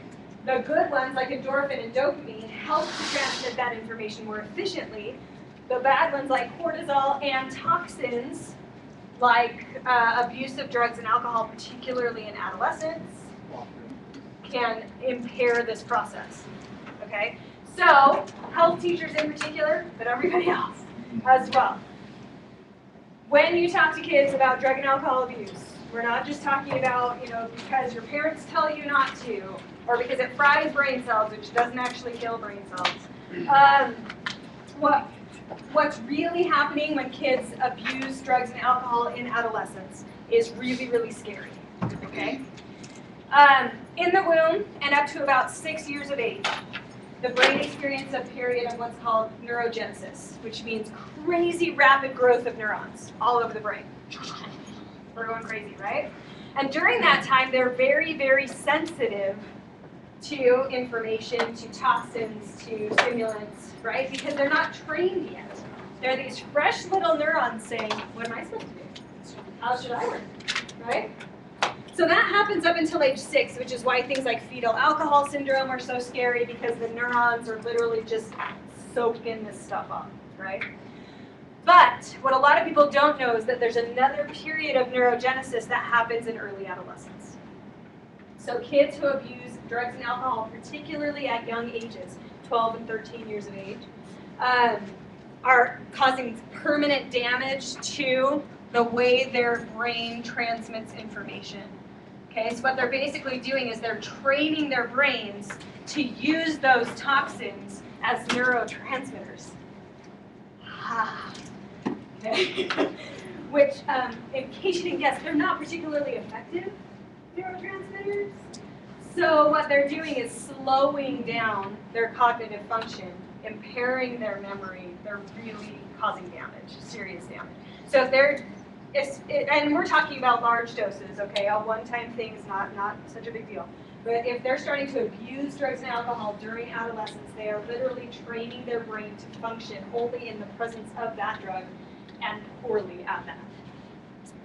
Okay, that's what's happening. So. When we talk about abusing, is that like a weekend abuse or daily? Because daily I can see this. Right. We're getting more. A weekend somewhere. Weekend binge, we're in trouble. It is trouble. Yeah. Yeah. Anytime we're flooding the brain with these chemicals, we're going to cause problems. If they have a beer at a party on the weekend, not a huge deal. If they have a, funnel at a party on the weekend, we're causing problems. Yeah. Yeah, a little bit. Okay. Now, as we get to be adults and our neural networks are trained, then, a glass of wine a day, the Surgeon General or whatever is saying that's a good thing now. But any abuse is a bad thing, and particularly in adolescence. So causing them to only be able to process information when they're under the influence or? Right, the brain, the neurons are trained to respond in the presence of those chemicals. So they treat them like neurotransmitters, but they're really crummy neurotransmitters. So when they're off of it, they just. Their brain kind of like, what am I supposed to do? Yeah. So they can cause permanent damage. It can be reversed very, very slowly through a lot of cognitive therapy, but it can be permanent damage. So, okay, don't mean to get personal, but my brother, he had a drug issue, of course. He had more of, would get high every morning before he went to class and stuff, and would pull like straight A's. Right. Okay. And then now that he's gotten into drugs and everything, but now he's actually, and when he went to college, he just wouldn't do anything and kind of flunked college. And then now, I don't know how many years later, but right now he just started going back to school, but yet has stopped every type of drug, every type of drinking, and it like the brain doesn't like to work anymore. He's reading a lot more. Good. And so like how does that translate? Like he literally it transferred from like one day to the next. He was doing it. Again, it depends on the depth of the addiction. It depends on the person too. There are always going to be exceptions to rules, but yeah. I mean, he was extremely fortunate. Is what that boils down to. Okay. Because like he was into. Yeah. So what we need to understand too is that the brain is chock full of neurons. We oversimplified it, right? That there are these nice, neat little pathways. Literally billions of connections going on up in there. So any one neuron can be connected to hundreds of thousands of other neurons. So the pathways up there are extraordinarily complex, right? Kind of taking a look at what that looks like. That's just a little sample in a 6-year-old's brain. Okay. Now, is it weird to see this decrease here? Do you think that's a bad thing? Okay, it's a really, really good thing. If you think about the way that 0 to 6-year-olds learn, is there much rhyme or reason to it? It's more like, oh, that's cool, ooh, that's cool, ooh, that's cool, right? Squirrel. So, not a whole lot of organization to it. So what happens between 6 and about 12 or 13, and then we have that period of neurogenesis, and then again we start into it, is a period of what's called synaptic pruning, where we start to clean things up. So we categorize things, we organize, we get rid of stuff that's no longer relevant, all of that good stuff. So it's actually a really good thing when we see this happen in the brain, okay? Now that's going to be even more true of an adult brain as we start to specialize in certain fields. We use those pathways much more often. We start pruning off the pathways we never use. And so that makes the pathways we do have much more efficient. That's why we get so good at our jobs, right? Because we use those pathways over and over and over. They become very efficient as we pare out the fluff. Does that have a milk happen? Yeah. Are you able to do that? Yeah. There are people in this world who remember every moment of their lives. Yeah. There are a couple. You can literally ask them, tell me about, 10 o'clock in the morning on October 3rd, 1976. And they were like, well, I was wearing a red dress and I was walking down the street with my husband and we were talking about this. Yeah, it's craziness. I can't imagine having that brain. And they don't like it. Yeah, we read interviews with them and they're just like, it's awful. Can you imagine remembering every bad moment of your life in full detail? Yeah, it's terrible stuff. Ever. Yeah, so it does happen, most definitely. Okay. Yeah. Blah, blah. Okay, we're good with this one.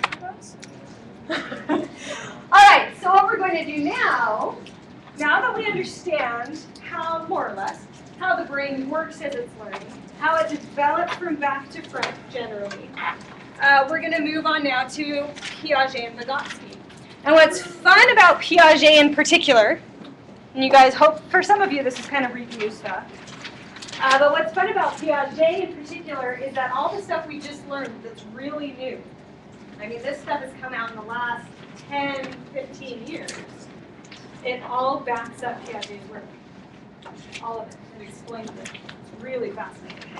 And he was working in the 20s. So, kind of cool. All right. So, let's go ahead and do some word walls. Make sure we've got the vocab down that we need. Okay? And then we'll get into some activities. So, gather up your things. We're going to move. You know I'm not going to let you sit there. Come on, people.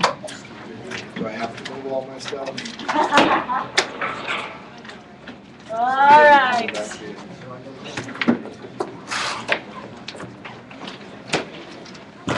I need to make a chart that's permanent. Yes.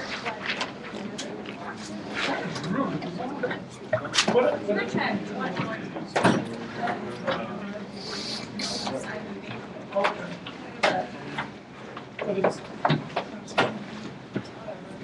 is there a combine?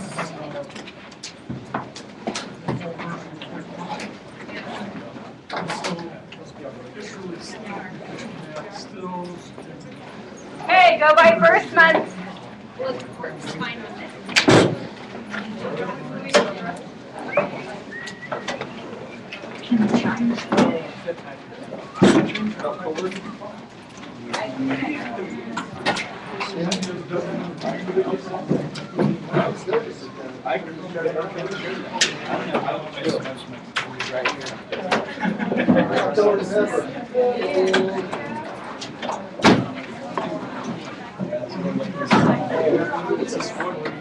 This is for word walls. You weren't here last week, so you don't know. July through You go September. over the terms from the study guides and review them to make sure you've got them down. Okay?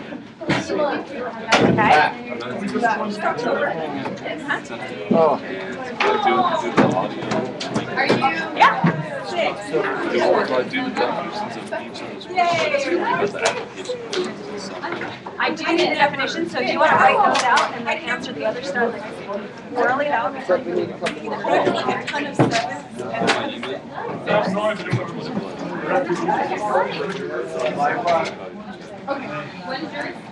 I don't know. Which one should I go?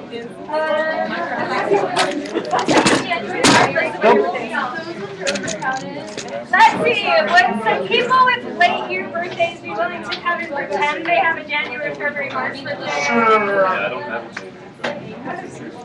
I'll go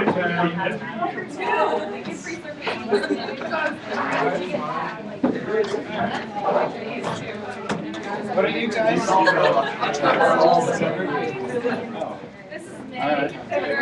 Oh, that's what I am. I just thought it was that. Oh, yeah, we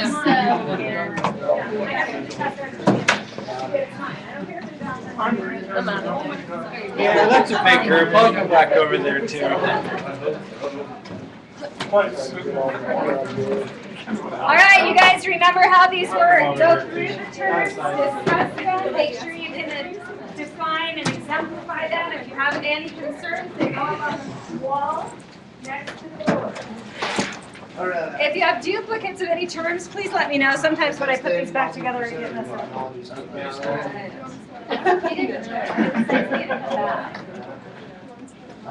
And timekeepers, you have, let's start with 20 minutes and see if we can make it, okay?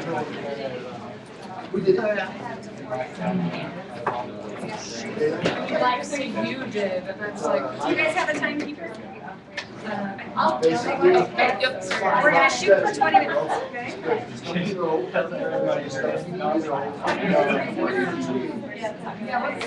So keep it really small, 20 minutes. I got that. Scott, what you know? What's unknown? Was that in their secret or was that just?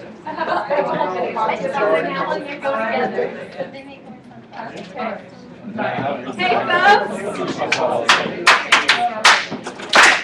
This group up here has a great idea. Because remember I told you about something about matching exercises and theorists?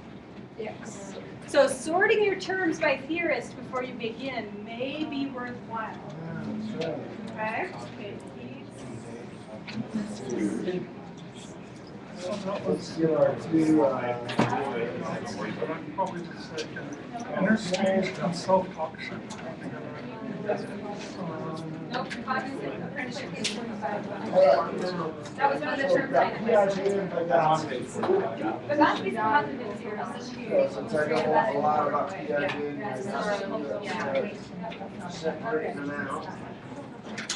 53 has LSD. Some of them were on the, some of them were on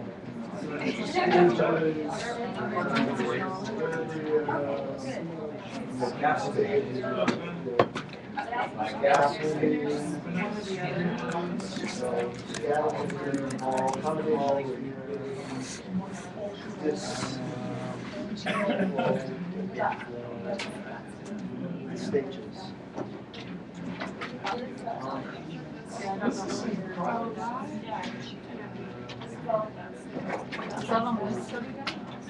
You guys have Caleb's handout to help you with PLJ as well,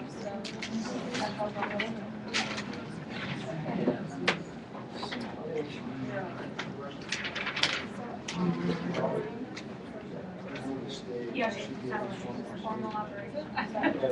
There we go. Oh, yeah. Sorry. Formal operation. There we go, that's that.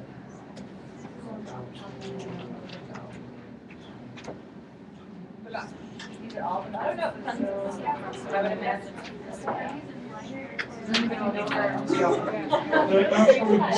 Okay, so you've got scaffolding, which involves schemas, that's situations, every situation.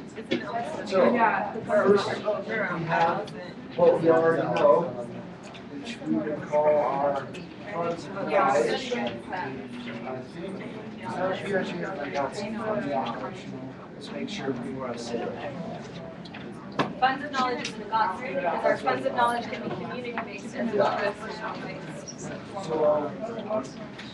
So first, we've got assimilation. Guided participation and cognitive. That's where something fits into what we already know. They're on, this is where you change your place. You're on the formation. So disequilibrium comes when we don't know something. Okay. And after we evaluate what we know, we form this foundation. I'll pull those up. All those up for you to see what we know. It's the, we don't know it. Yeah. We can read and understand what we know. For example, the example I use on my slides, a young child is playing by his father, dogs, fur, I would assume ADHD. fluffy, a Parker, and GCs. Okay? So, he's been told between them, he sees a dog, use them to be a schema, mediator, and since he knows about dogs, He has more knowledge. assimilate that. Yeah, he talks about more knowledge than the other. He says, well, it's fluffy, has fur, but climbs trees in the Alps, so that doesn't fit. So everybody's cooperating, that doesn't fit.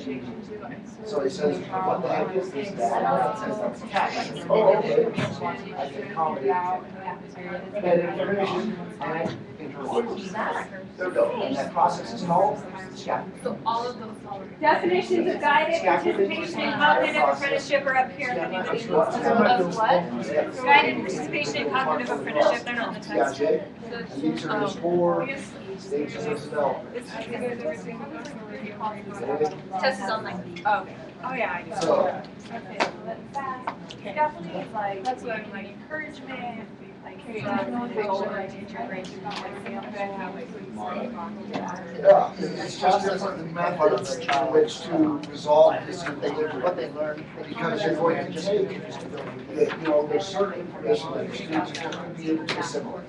Because they've either constantly internalized it in their lives, they've taught it before. But the stuff that they're not going to be able to assimilate, new stuff, is going to cause disequilibrium, and they're going to have to accommodate something. Like community knows, it's a religious values, things that you assimilate your knowledge, and flows what's against you. You say so. and then guided participation.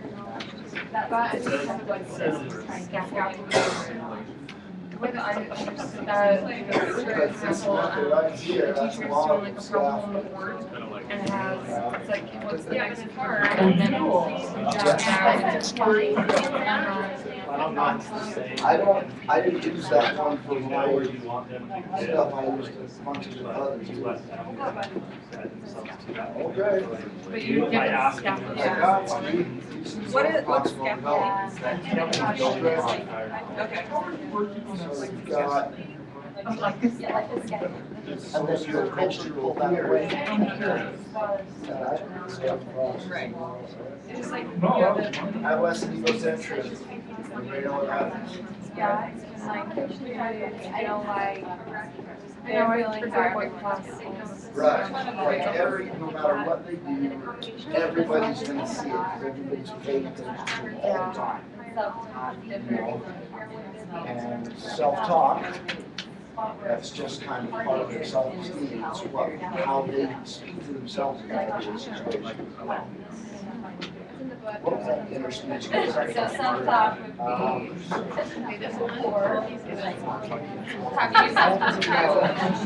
So the front scaffolding and then has your both speech is lines the on dialogue it. that you can personally reading and writing.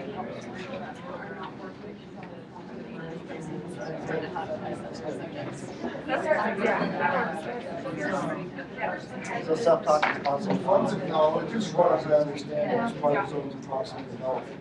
That's basically where you start Sociocultural from, theory this is is what the you know. theory that you first Funds of observe, knowledge. and And then then you've got your, minutes, that's how children learn. That part of the scaffolding is Funds of knowledge, say knowledge that families and community members have acquired in areas of work, home, and residence life that manage the basis of yeah, so funds of knowledge kind of encompasses things like cultural tools.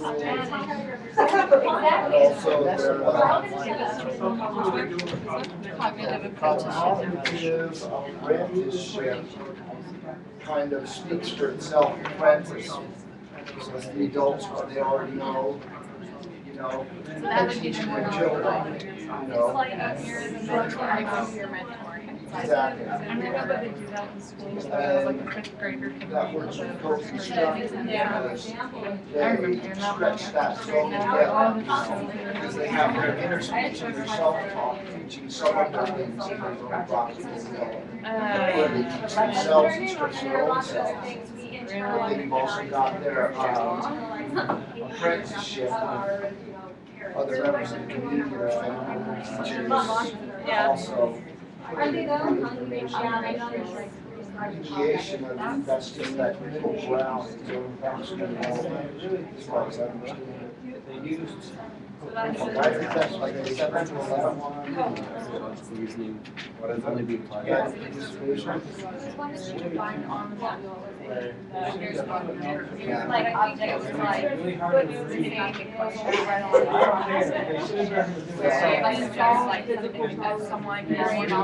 of the times I've read every word is they've played with it or worked with it or whatever it is, and you take it away, they don't realize that it's still there. It has to be, because it's not right there. So it's more like, that's concrete to solve. Ask about that. Like babies. Every single word. You can take it with you. Oh,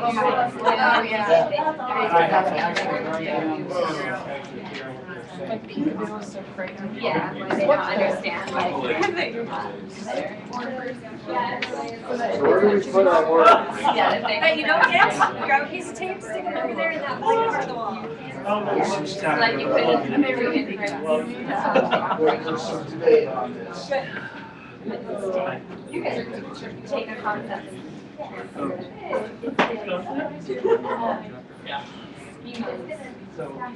Yeah. Everyone like, is that schema like what we talked about in our method? This is where we start to get off. Yeah. First part of figure out. So you're saying that it's kind of your prerequisite. It always pays off to look from on Amazon though. Like, I always go to whether it's yours or anything. But there was one thing about it, I was talking about on Amazon. Like, are you kidding me? It took a couple of weeks for it to I'm not behind. Yeah.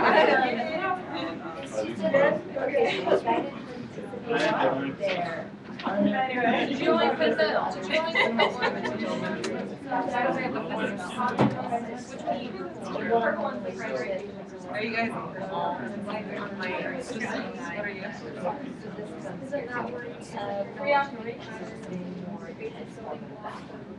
How are we doing? Oh, Is that a question? she said it's online, it's teachable, so. The question we had was scaffolding, whether that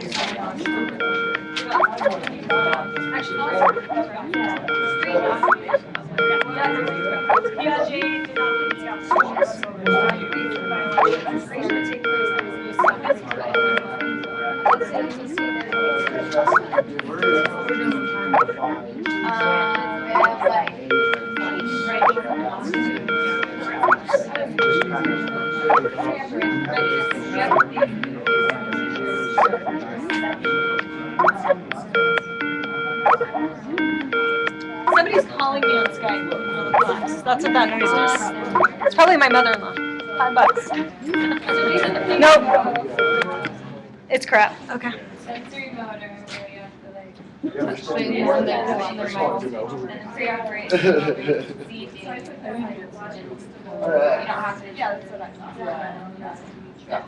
Mouth everything.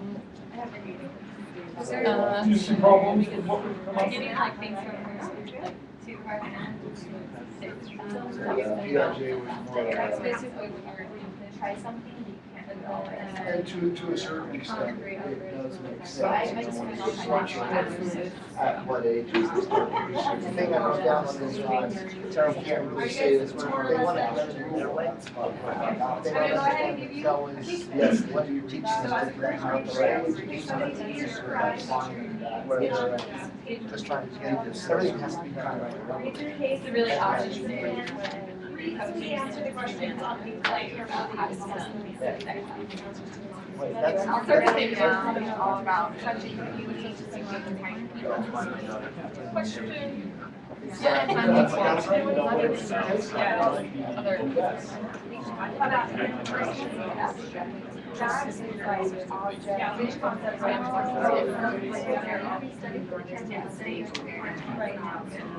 there's not going to be anything she does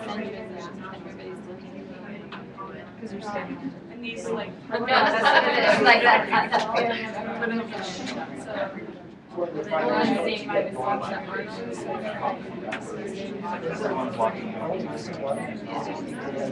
is that called? Like your like invisible audience. Yeah, we're missing invisible audience. Find participation. The sequel degree in occurs before you learn. So that's like that hard time when you're trying to connect those synapses. Too much.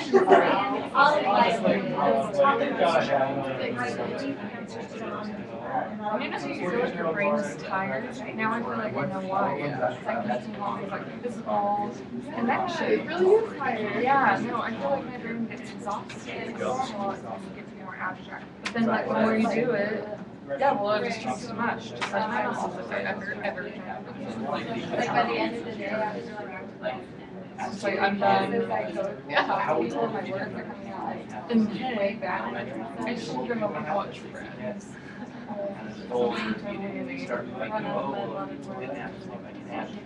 So what was the problem? Gets thrown out when they have a cold body. Absolutely. So like when I'm Force the drive to I have one, it's trying to start a formal operation. don't understand if that's, like you learn something, you make the connection, but then you want more. Then you're fired. Does that make sense? Yeah. Yeah. So which concept are we talking about? Equilibrium versus Okay, so disequilibrium, anytime you learn something new, you have disequilibrium, whether it's conscious or not. But there's that moment where your brain goes, ah, what do I do? Then either through assimilation or a combination, or usually a combination of both actually, we come back into balance, meaning our brain's like, okay, I'm cool with that information. Cognitive dissonance is like an extreme version of disequilibrium. Yeah. So it's yeah, it's like, whoa, like you just jarred my entire socio-cultural construct. That's the cognitive dissonance. Okay, when you guys are ready, here's a case study for you. So nominate, describe, the case study, there are questions. I care more if you talk about them, but I do want you to write brief answers to them on the piece of paper, and that'll be your participation. Other who provides mediation and surgery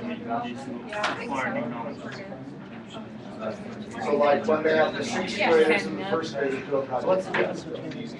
Yeah. So accommodation, you see It's part of this whole for the simulation, you would put it in the category of dogs. And then if you see something that's like not a dog, you accommodate what you're Questions at the end of the No, I get through that. But you don't talk about the questions most importantly. So like before you see a cat, all 4-legged creatures are dogs. But you're a cat and it doesn't fit, so you have to one interesting thing I read was about a new face to new person is they want to accommodate them in a gender. Balders. So like if you meet somebody and you can't decide if they're a man or woman, you will wonder about it until you figure it out. Because you're trying to assimilate them into one or the other, and you can't like there's a third category for you to like care about. So it's interesting that I read that. So that she can share the latest. Can I get all of them? Yes. Okay. When 14-year-old Mara first hour study, her first stop at the restroom, so she touches traffic as her every new stair back to life. She usually never spends time with students right out to share the latest or gossip with the president. Lara's extended right for visits often make her late for the first hour of study. Well, sure. I mean, after Miss Watkins and school counselor chastised, Miss Watkins smiles. Laura, everyone will notice like how many times you test. I don't want you part of the committee. And I know in class where you like center, in class in which everyone wants to hear your opinion about things. Well, sure. I mean, everybody does, don't you think? Miss Watkins smiled. Yes, Laura. I think that almost everybody likes to have attention once in a while. Maybe that's just part of being human. And in other classes where you need to say attention, everyone wants to hear your opinion. No problem. Let's see if we can find a place for you. And I can certainly be your time in my debating class. The following morning, it means first hour at the same time as study hall. There's catch though. If you're late, then you won't have a chance to participate in any debates. No problem. Something like that, I can certainly be if you want to. The following morning, Miss Mark Page left begins class by saying, today we're going to cover one of the topics of the debate next week. That I propose to make top high challenge to you. I'd like to read this topic. The topic is this. How to solve an solution problem. Begin by having several weekends from this topic. One at a time, present your ideas about your how to deal with solutions. I'll pretend that I'm somebody are not similar to that high team challenges. So I appear wherever you go and would like to say. I'm not realizing what you might be getting yourself into. Laura eagerly reads the talk. Okay, Laura, do you want to give it a shot? Come on up here and stand behind your podium, right? I'll take you stand behind left side. And I just stay in my seat. I prefer that you stand up here, wherever my eyes are in your podium. Just a reminder about what your SID needs. What goes front by pretending that she knows what she's doing. Just a reminder about what your rep is here to do here. As your position regarding how we might solve the terms of from behind his podium, all of you will laws in your argument. Address it to the other students. just a reminder about the recipe around here. That's our position regarding how we might evaluate this kind of stuff. We should always talk about what's Laura. Okay, Laura, you maybe get Laura hesitates. She looks around. Sure, you're still putting it. I'm not. Yeah, any concept you don't think is what I say. Why don't you be only talking about what you think is possible? What you have to say is definitely important. I'm just gonna call him Mr. Martin last year. I'm sure you have some good ideas, and we'd all like to hear them. You mean that you should actually care what I say? Of course, as a teacher, sure, what you have to say is definitely important. Sister Emily enthusiastic. She's not as hard as this. Well, I think the government shouldn't allow buses to sell gas that way to have any more landfills as they walk past us. People shouldn't be able to sell gasoline to anyone. How much time do you think it would take? Not even to the mail carriers, the garbage collectors, the bus drivers, right? People could take their garbage to the end if they walk there. Some of them could run on but most people are too bad if you're besides the coffee. How much time do you think it would take a single mother with an infant and a child in elementary school? It's her job while the trash is finally out here and evacuate the rats and oh, not too long. She could drop at her kids with a hard bike share and throw the garbage bag on top of her. Besides, she wouldn't have to go through every day, only when the trash piles up. But while the trash is piling up at home, won't it attract mice and rats? Well, then I guess she would just have to go to the landfill and wash it. But what if her job is miles away from her house? She shouldn't be there. What about the every day? How would they get their trash? They have their children in the school. But wouldn't the landfill itself stop them? Not really, because we could just have scientists bring chemicals over and kill themselves. When the chemicals pollute our air and water, scientists changing every day, and scientists are organizing. Maybe someone could find those chemicals and get rid of all the bad things. Possibly. Mr. M continues to tell us the government firmly convinced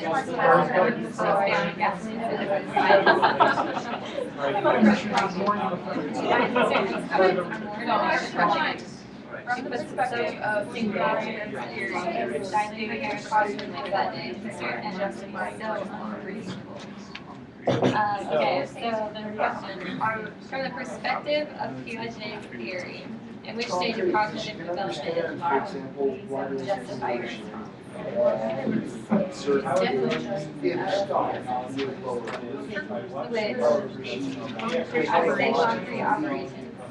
She has logic. It doesn't always apply to her, but it's not really true. See in your head really how the world will actually be if all those things happen. Obviously, She's just thinking it wouldn't. gasoline causes pollution. If somebody describes it, she can't think past that, what the consequences. We'll know about that. Yeah, I don't know if we're supposed to read the picture. I think so, except for your name. Was it your name? Oh yeah, because it counts. I'd rather you wrote on it. Can I type it up and email it? Yeah, that'll work too. Okay. Let's do that. That would work too. Look at you, Is that using this equilibrium where? Alright. So what stage do you think? Yeah. And that gives her. C-O-R-M-E. Well, but at the point of this equilibrium, we're not trying to solve that, we're just showing Like, Fraser?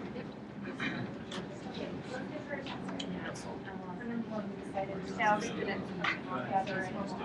How is Laura's reasoning affected by her knowledge base? That is, by what she does and doesn't know about pollution. Use terminology that detect in your response. How is Laura's reasoning affected by those things? Saying what she does and doesn't know about pollution. What? Saying the okay, so our answer is Basically, her reasoning is that she doesn't realize. She already has to go, but she doesn't understand that Yeah. So she's not accommodating her. She's just stuck in this assimilation phase where she thinks gas causes pollution. This equilibrium, unable to accommodate new information. Maybe she goes on. It's too much of a jump. If we're using by God's I think she's got because too far of a stretch, no matter what he said, the teacher was saying. She doesn't have But the other two ideas. immediate that. She's definitely stuck in the middle somewhere. So it'll probably help if How old is she? she's But before. she's still She showing had some formal operations. Yeah, formal, or formal, Because presentations for she's social thinking other logically things about besides potential just events, which is the cost portion. caused by the. And she is coming up with I just don't know how logical, answers. how logical it is. And it's, Right. yeah, and I don't know that Logical she's to her. thinking logically, or just like the teacher's telling her to think about things, and then she's giving like, concrete We'll just invent a chemical. She'll just Stuff it on there. throw the trash on top of her kids with the bike. Take another look too at adolescent egocentrism, which is part of the formal operation stage, and what kinds of abstract responses we expect from that, whether they're idealistic or realistic. Well, the whole beginning of it talks about I got a plug. They're That would be saying nice. that Okay. knowledge question about takes what she knowledge. does. It's kind of Hold that.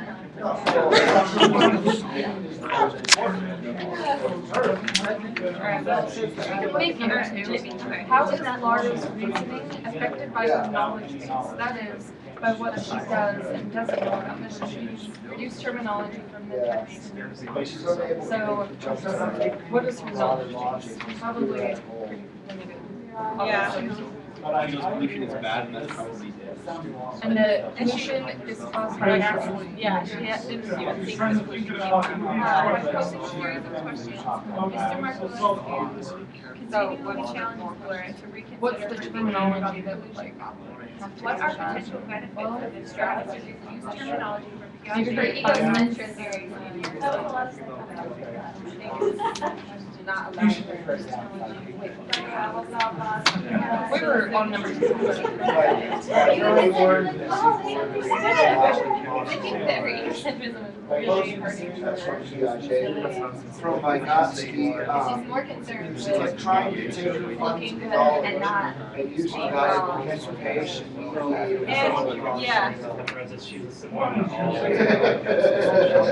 Yeah, and from what Mr. Evans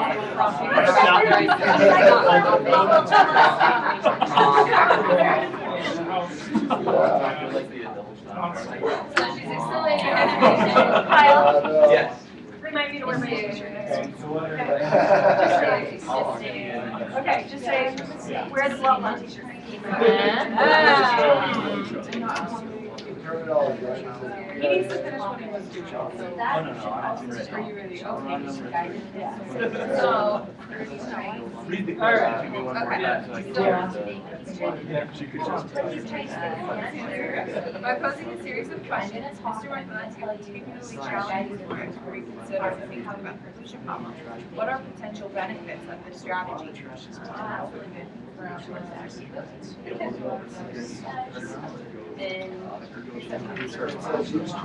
Do we have to use because she's more concerned with So, looking by posing these schemas in this conscious equilibrium, he's forcing her to try and. Okay, here's the third question. By posing a series of questions, Mr. M continually challenges Laura to reconsider her thinking about the pollution problem. What are potential benefits of this strategy? She's trying to make her accommodation. Hearing a person ultimately, yeah. Okay, so the question actually is, I'd like to see us finish this in the next 5 minutes or so. since Mr. M is asking questions challenging what she thinks, what are the potential benefits of this strategy? Yeah.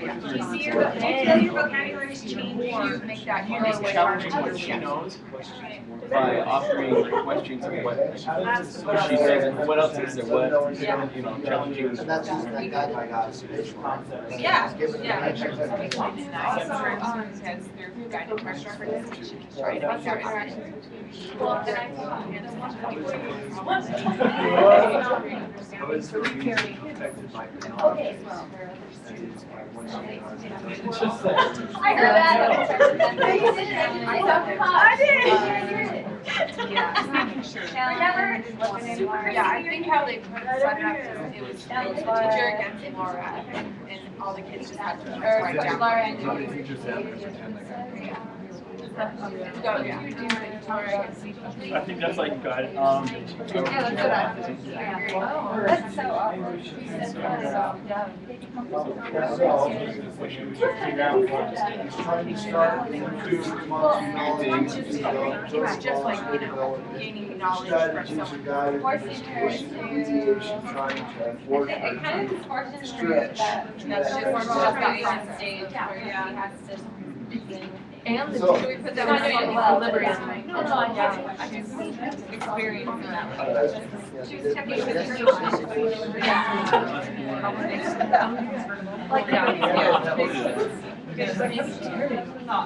way. She's such a jerk. Just engage in self-talk. Yes. I'm working on it. Yes. Okay, so how does the scenario represent Forms of knowledge that might be severely limited. As our schema, she's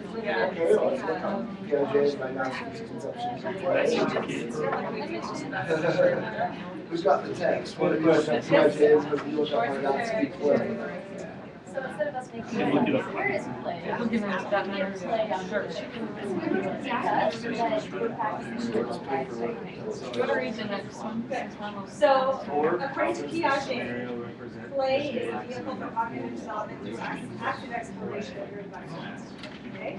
According to Vygotsky, play is an opportunity for practice adult life How does goals. this scenario represent? Okay, so practicing and playing. Jot her down. So how does this particular scenario to achieve, So playing now is playing. Well, she's way acting an actual debate. People have. The free play. People in government have. So, Play is dips into that idea of your cultural skills and social theory that it's giving you a real life 2 more minutes, situation friends. Oh, instead of just writing down by trying to force their accommodation and being put into social cooperation. that's causing you to think about how it would So actually affect the more people involved in it, like I don't us, have it's your learning your whole situation. like adapting their. I'm guiding you, so this is how this is skeptical. I'm guiding you where you should be. This part is just, I know what I know, and it doesn't matter what you Study say. answers over like you here. kind of figure out what you're going to develop Gather up in your this word walls there. order, and it's going to happen, and, you know, things are going to be, it's just like, there are going to be cultural factors like that, that are going to be better, like, you're not this, you're not this. Oh, seriously? So what was,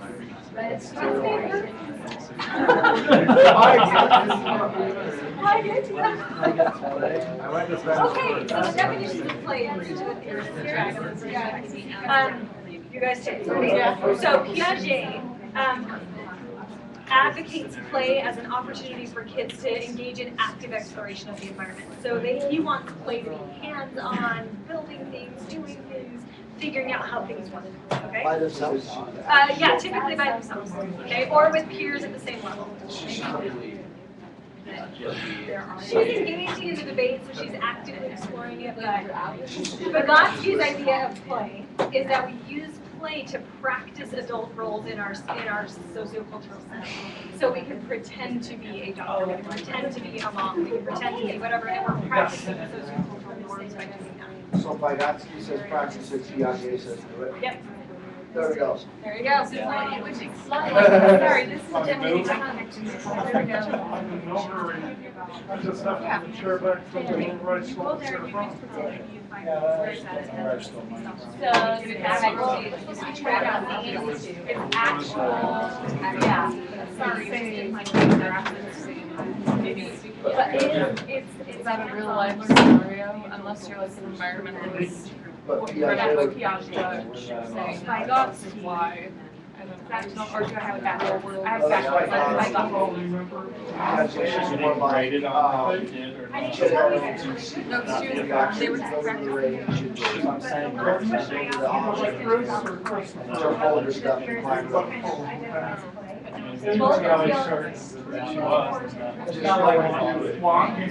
Piaget is unindividual. I think I mean, maybe not the practice of Piaget, but then the environment actually are the and that is So you get to and by doing that, you're actually goals that are present in your. So Christopher, if I find Chris. All right. So if you just want to scribble something down really fast, we'll go ahead and go through. All right, as your group finishes, please bring your case study up to the Turnitin baskets. Gather up your word walls and bind them and bring those up as well. And get back to your desks, we'll finish up. Got the rubber band. Oh, do you guys move permanently? Oh, somebody else put it on over there, so I guess I'll put it on one behind. Yep. And if I can turn it my brain study guide, the written one, I can turn it back. Yes. Column number 2. I guess my stuff Oh, yeah. Hold the cap. Sorry. Sarah, you're sitting right here, right? Okay. Anybody else?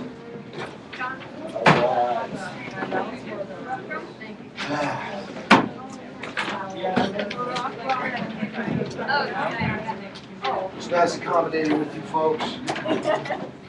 Co-constructing, right? Scaffolding, yeah. Did you guys have for the day? Yeah, that's just Piaget. Your chair was I stole it. It was glorious to see those. Rock one more for you. Oh, thank you.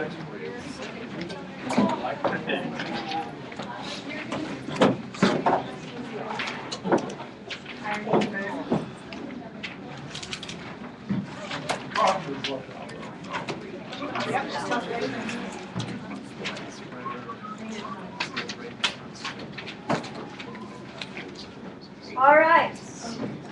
So remember that our case studies are practice for the field response journals. So let's take a look at what the field response journal questions are this week. You have 2. Both of them are required. Remember, our dates are flexible, so I'm putting them up as due next week. But if you need more time, that's fine. Don't panic about it, okay? But these 2 do have to be done at some point, okay? So let's take a quick look at what those are.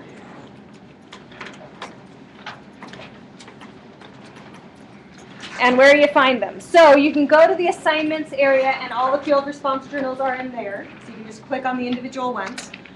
Or you can go to the pages area and find field response journal and the whole assignment description is there if you really feel like it. Or I've put each question in the module it belongs in as well.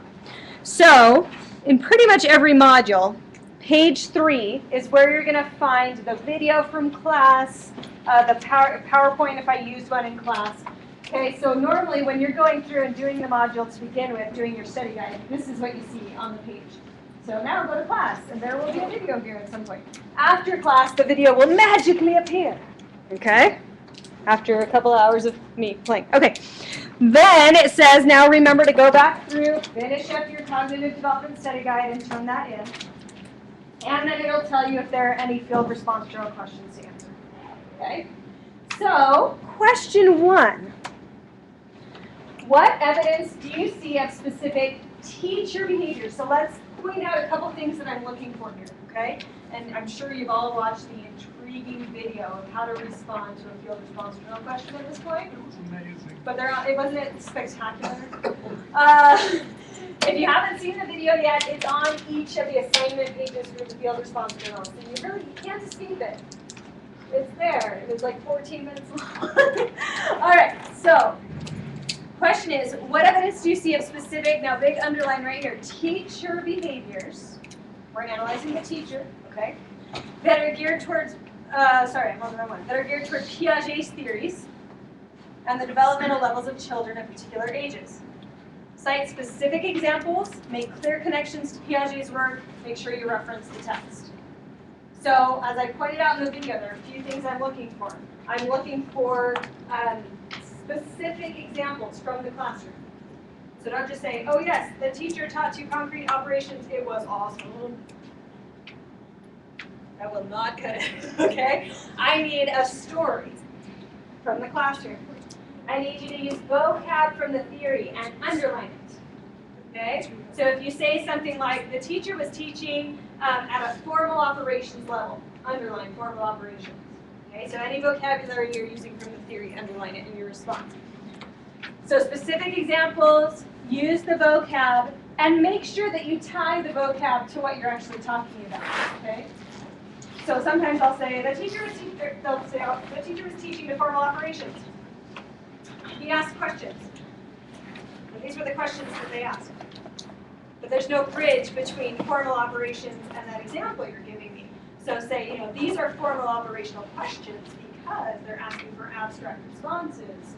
Okay, so make that connection for me. Basically what we're doing is writing little miniature half-page to one-page scholarly papers. Okay? All right, make sure that you reference the text at least once in your response. Page number, direct quote, whatever. So generally when I go through writing one of these responses, I'll pull out my text and review the section. And then I'll say, oh yeah, here's a nice clear definition of this concept. I'm going to use that in my response. So I'll kind of go through the textbooky stuff first, find the reference I want to use, and then build my example and stuff around that. I also want to see decent coverage of the theory. One concept from the theory is not what I would consider decent coverage. So in this Piaget response, for example, I would expect to see some level of analysis of this stage to which the teacher is directing instruction. So if they're directing it to concrete operations, I would expect the teacher is teaching to concrete operations because they're using lots of hands-on activities or having the students come up with specific examples of these concepts from their lives, making it very real to the students. That's how a teacher would teach at the concrete operations level. If they're teaching at the formal operations level, they would be coming up with abstract questions and analogies and, what might this look like if we change this variable or sometime in the future, right? So hypothetical types of things. That's how the instruction would vary. Okay? So there's that, the developmental level. But then there's also things like disequilibrium, assimilation and accommodation. We want to see those in the response for Piaget as well to show that you understand the breadth of the theory. Okay? So, please. So, what would be an example of like the disequilibrium or equilibration? Okay, let's go through an activity to talk through disequilibrium and stuff, and then we'll think of some classroom examples. All right, so we'll do that in just a second. The Vygotsky question is geared very similarly, worded very similarly, okay? Specific teacher behaviors that are geared toward Vygotsky's theories, so I'd want to see things like how the teacher is scaffolding students' efforts, whether they're grouping students by ability level, right? Maybe having a peer who understands the content better, working with a peer who's struggling, those kinds of things. Allowing students to engage in self-talk by maybe doing something like our whole brain teaching, turn to each other and teach each other. That's an adolescent version of self-talk. Do you want to see the first grade version of self-talk? Okay, heads down on your desks. Take 30 seconds to tell yourself what you've learned about Piaget today. Out loud. Go. Can't do it.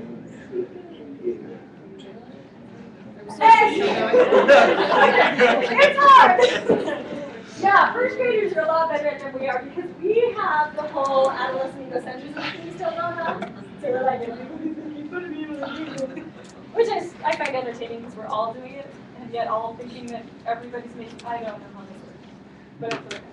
Yeah, but we actually do this with first and second graders all the time. Put your head down and tell yourself what you've learned about this concept. Summarize it out loud. And that's engaging their self-talk.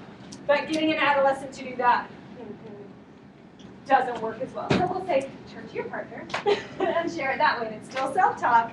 We're talking it out loud. Right? So those are the types of things that I expect to see in a Vygotsky response. Oh, I need to put it up for you. I have a page of kind of vocab terms that I would expect to see in an exam or in your response for each question, so I'll pop that up for you as well. Okay. All right, so those are the field response journal questions that are due this week. If you have any questions about those, let me know.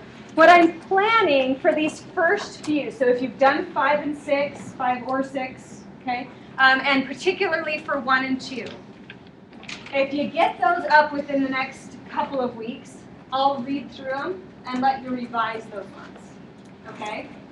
I'm not going to be able to let you do that with every single one of them, but with these first couple, so that you know a little bit better what I'm expecting, if you can put something up, I'll review it for you and you can rewrite on this one, okay?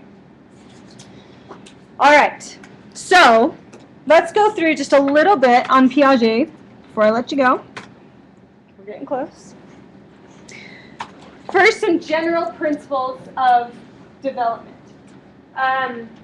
Developmental theorists do agree on a few things, even though you can see that Piaget and Vygotsky's theories are vastly different, right? And you do know that Piaget and Vygotsky were contemporaries. They were working at the same time, even though the references from Vygotsky are all in the 90s. Why is that? Right, he was working in Russia, so we didn't get his work until after the fall of the Iron Curtain. Okay? So, they were actually contemporaries. Vygotsky did not think very highly of Piaget. I have a lovely excerpt talking about how he felt about his work. It's entertaining. But what they can agree on is that we all progress in the same order. Okay? So it's not like we jump way over here and then come back. We all kind of go in the same general order. But we don't go at exactly the same speed. And it's not like a nice, smooth, even keel kind of process. It's more like, okay, we get to a level and we kind of hang out there for a bit, and then we'll jump up to the next level, hang out there for a bit. So it's kind of herky-jerky. But we do generally progress in the same order. And that is supported now by neuroscience that shows that we all have the same general pattern of brain development too. Okay?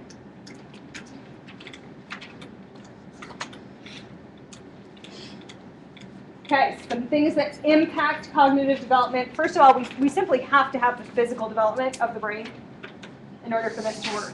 And what I want you to compare right now is Piaget's developmental stages: sensory motor, pre-operational, concrete operational, formal operational.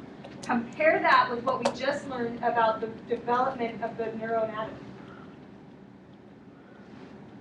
Pretty cool, huh? Sensory motor first. Yep, check. Okay. Concrete pre-operational, we don't really get how things all connect together. It's just present experience, and that's pretty much all we've got. Concrete operations, we've got an expanding of our world. We're starting to make connections, but we can't go to the abstract, right? Lack of prefrontal cortex development. And then into formal operations when we get at frontal lobe development. Now, ages on Piaget, was he on? Yes and no. Depends on the child. Exactly right. Depends on the child. So this is where Vygotsky got all over his hiney, right? You can't get ages on this stuff. It depends on what kids are exposed to. And we know that now from the neuroscience as well. That if you're exposed to more difficult cognitive tasks, then you're able to perform more difficult tasks. If you're not exposed to them, then you're not. Ta-da! Okay? So that's that impact of life experience. All right? And then we've got the engagement of the pruning of the neural networks. We're able to think more efficiently, make more connections as we prune those networks, and it's cleaner. Right. My son is really good. He's 2.5 at doing puzzles. But then he gets frustrated with putting animals into a truck. Right. And he won't want to figure it out. He just basically comes and asks me to put them in the truck for him. Right. Which to me is a very simple task. What's going on with his brain? you know, like he can figure out puzzles pretty quick. Right. So pre-operational, one of the primary things we learn about in pre-operational and concrete operations is that they can only handle one variable at a time. So puzzles are nice because puzzles are generally two-dimensional, right? So I put the beast in. You put an animal into a container, and now I'm dealing with 3 dimensions. So that's another variable I have to consider, and that's really tougher to do. Not only does it have to be the same shape this way, but it has to be the same shape that way. Ah, yeah. Okay, little tricky. All right. So we talked about last time about 50-50, the genes we're born with and the environment that we're put in. And that's just my favorite comment. I get parents all the time telling me the stories of how their children are developing, and then they say, "Is that normal?" And my answer to them generally is, there is no normal. There's such a large range.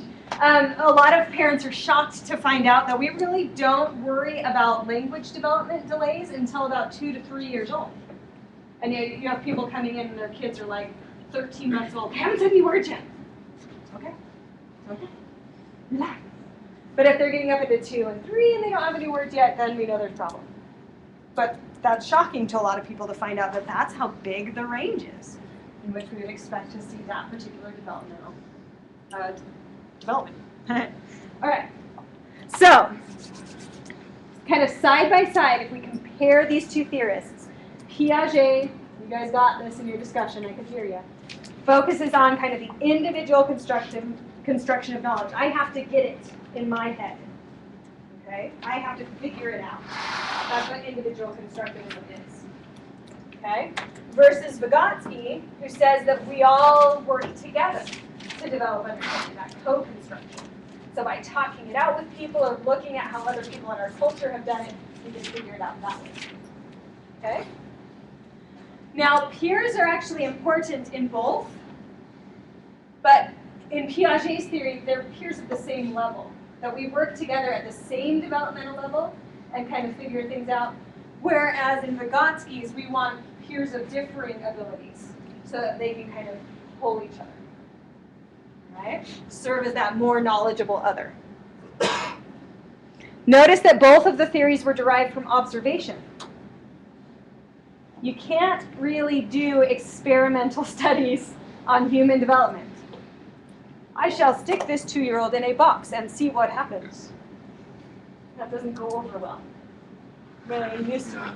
Yeah. Who wants to Before participate? the 70s, we used to do stuff like that. Not anymore. Okay, so looking at Piaget's stuff, what I want to emphasize to you is that no matter what developmental stage they're in, what matters is this process of equilibration. For Piaget, that is the cornerstone, the process of equilibration. We construct knowledge in our heads by going through disequilibrium. We encounter something new, we don't know what to do with it. So we have to figure out, does it fit into my existing knowledge and schema? In other words, do I have neural networks in place, neural pathways in place already to support this knowledge? Or do I have to build new ones? Or change my existing network, which is hard, right? So let's take a look at how that works. Maybe I could get some help with passing these out. I'll just like start throwing candy at you.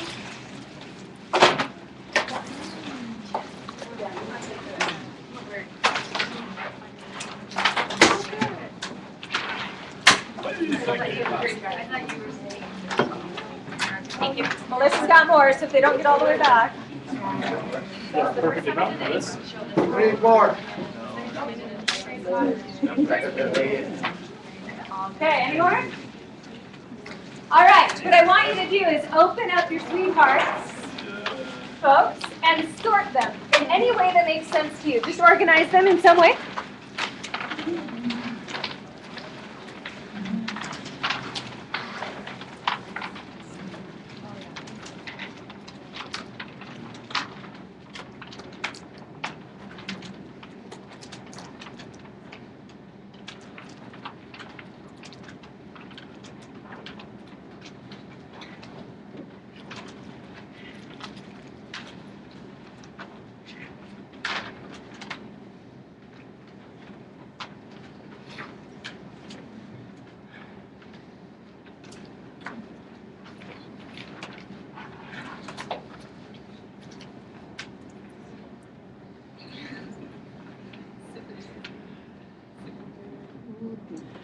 Now, many of you are going for the basic color sort. Totally acceptable. So, you're exhibiting schema for me right now.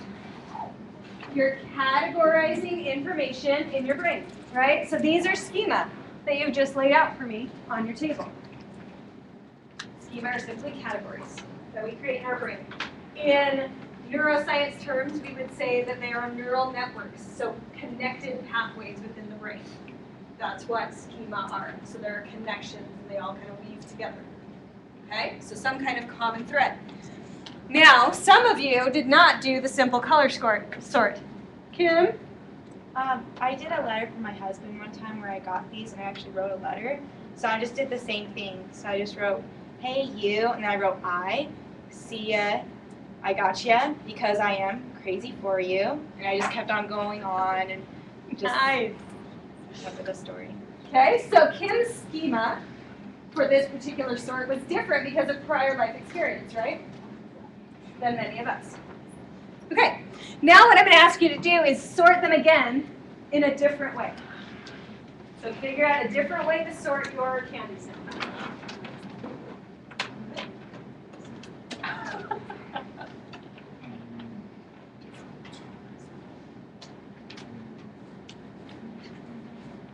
Now, if you're struggling with this, you may be stuck back at the pre-operational stage. Because pre-operational thinkers can only sort things in one way. And then once they've done that, they can't see another option. Okay? So you ask a 2 or 3-year-old to sort things by color, and they may be able to do it. And you ask them to sort it in a different way, and they just look at you like you're crazy.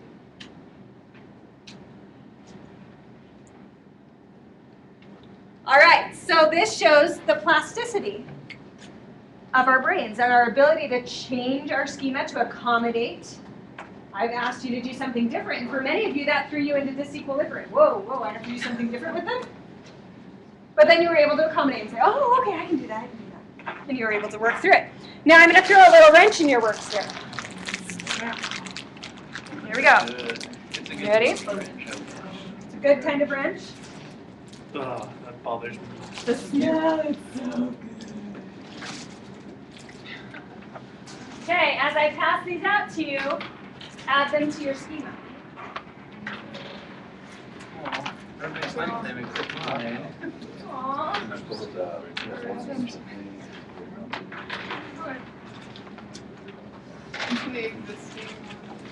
Yeah, so we've got to figure out a way to get these into our schema. How many are we supposed to have? Just one?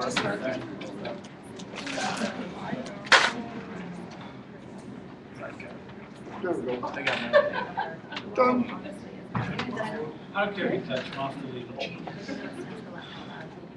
Oh, hey. All right, how did you The shoulder. fit these in? How did you do it? Well, mine basically says just one BFF Daria, and so I took it as like a dare to eat this, like dare you to eat this. Ah, gotcha. So she fit it into an existing schema, which would be called what in Piaget's terms? Assimilation. That's part of that schema I've got. No problem. How did you do it? Mine were alphabetized. Good. Mine I categorized by romantic versus obnoxious versus maybe aggressive. Wow. So the M I put in between obnoxious and romantic because it could be like, or, something like that. That is spectacular. All right. So for the most part, we assimilated it. Did anybody accommodate? Sarah, how did you accommodate? I just let it be its own category. So she had to come up with an entirely new schema. This does not fit anywhere. And so she just made a new schema for it. Okay, different kind of candy. Good. Okay, good. I thought about accommodating one in my mouth, That would work. And this one goes in. Okay. Could we make an error in assimilation here? No. Okay, so what if we took all of our pink candies, right? And we lumped in our little M&M if you got a pink one, and you just lumped that right in. So at first glance, that's okay, they're all pink. But what happens when you eat them? You realize they are different, right? So kids do this a lot. They assume that the information coming in is the same as what they knew before. when in fact it is different, and they're not accommodating when they need to. So a challenge for us as teachers, and this is our last challenge, and then I'll really quickly talk about this. See, I told you guys the first day. It's going to be a regular occurrence, and I'm like, but don't be good. The challenge for us as teachers, number one, is to promote disequilibrium. There's cognitive growth, according to Piaget, only occurs when kids are in a state of disequilibrium. If they know it all already, they're not learning. If they're not questioning, well, how does this work, or why is this way, they're not learning anything. So we want to give them the little moments of disequilibrium throughout our instruction. And that can be one of those every 10-minute kinds of things. Let me teach you this concept. Oh, but now what if I do it this way? Every 10 minutes. Oh, disequilibrium. Okay? That's, if you ever need a definition of disequilibrium, I don't know how you write it on your paper, but it's oh. Okay? That's what your brain's doing. All right. And then our instruction becomes providing opportunities for them to assimilate, accommodate, or accommodation for. Okay? And accommodation is harder, right, than assimilation is. And so sometimes we'll get those errors. All right. So we will talk about this more next time. Give a try on at least FRJ question 1. Give it an attempt, and I'll give you some feedback on it. Exam 1 is going to cover metacognition and self-regulation, intelligence and motivation, and the brain. That's what will be on that test. Now, here are the rules for it. It's on Canvas. You get to take it twice. The first time, try to take it without any books or notes just to see how you do. You do not have to respond to the essay on the first attempt. Okay? So just read through it. Think about, did I answer that? But the rest of the questions, try to do them without your books or notes. See how you do. Think about that. And then take it again using anything you want. Internet, books, notes, whatever, I don't care. Okay? Get the best score you possibly can on it. That's the goal. Do answer the essay on the second round. Okay? Does that sound good? Could you say the topics? Yep, I'll write them up on the board. When is it due by again? Yeah, by next. It might be before class. It might be next kind of thing. I'll make sure it says next week.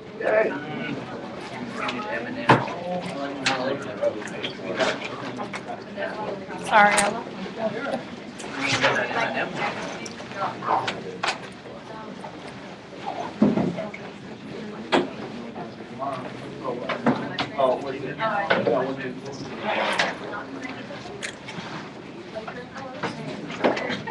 Yeah. I like my texture. Right, except for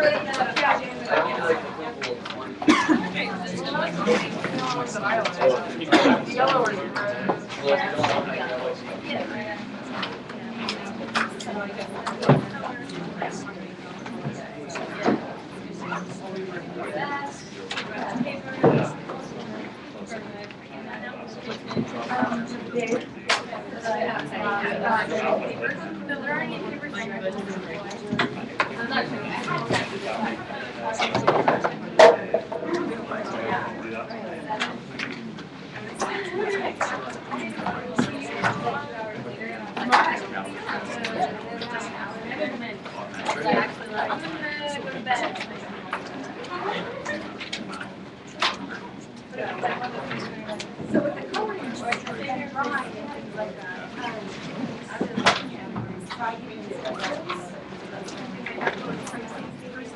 See you guys tomorrow. And then putting the shapes together in the model. Saying which really hurts about it. This is how I like to do now. Why don't you try it? And then we do it together. I'll do that over and over again until it gets okay. The extras, or do you want to take them during the class, whatever I just Thanks, Karen. And group back there, we will talk about these next guys. Whoever thinks of. Yes. You guys have certificates as well? I only have one person, so I'll turn the other one in online, I guess. Okay. Or just bring it to me whenever I can check it off. Stop.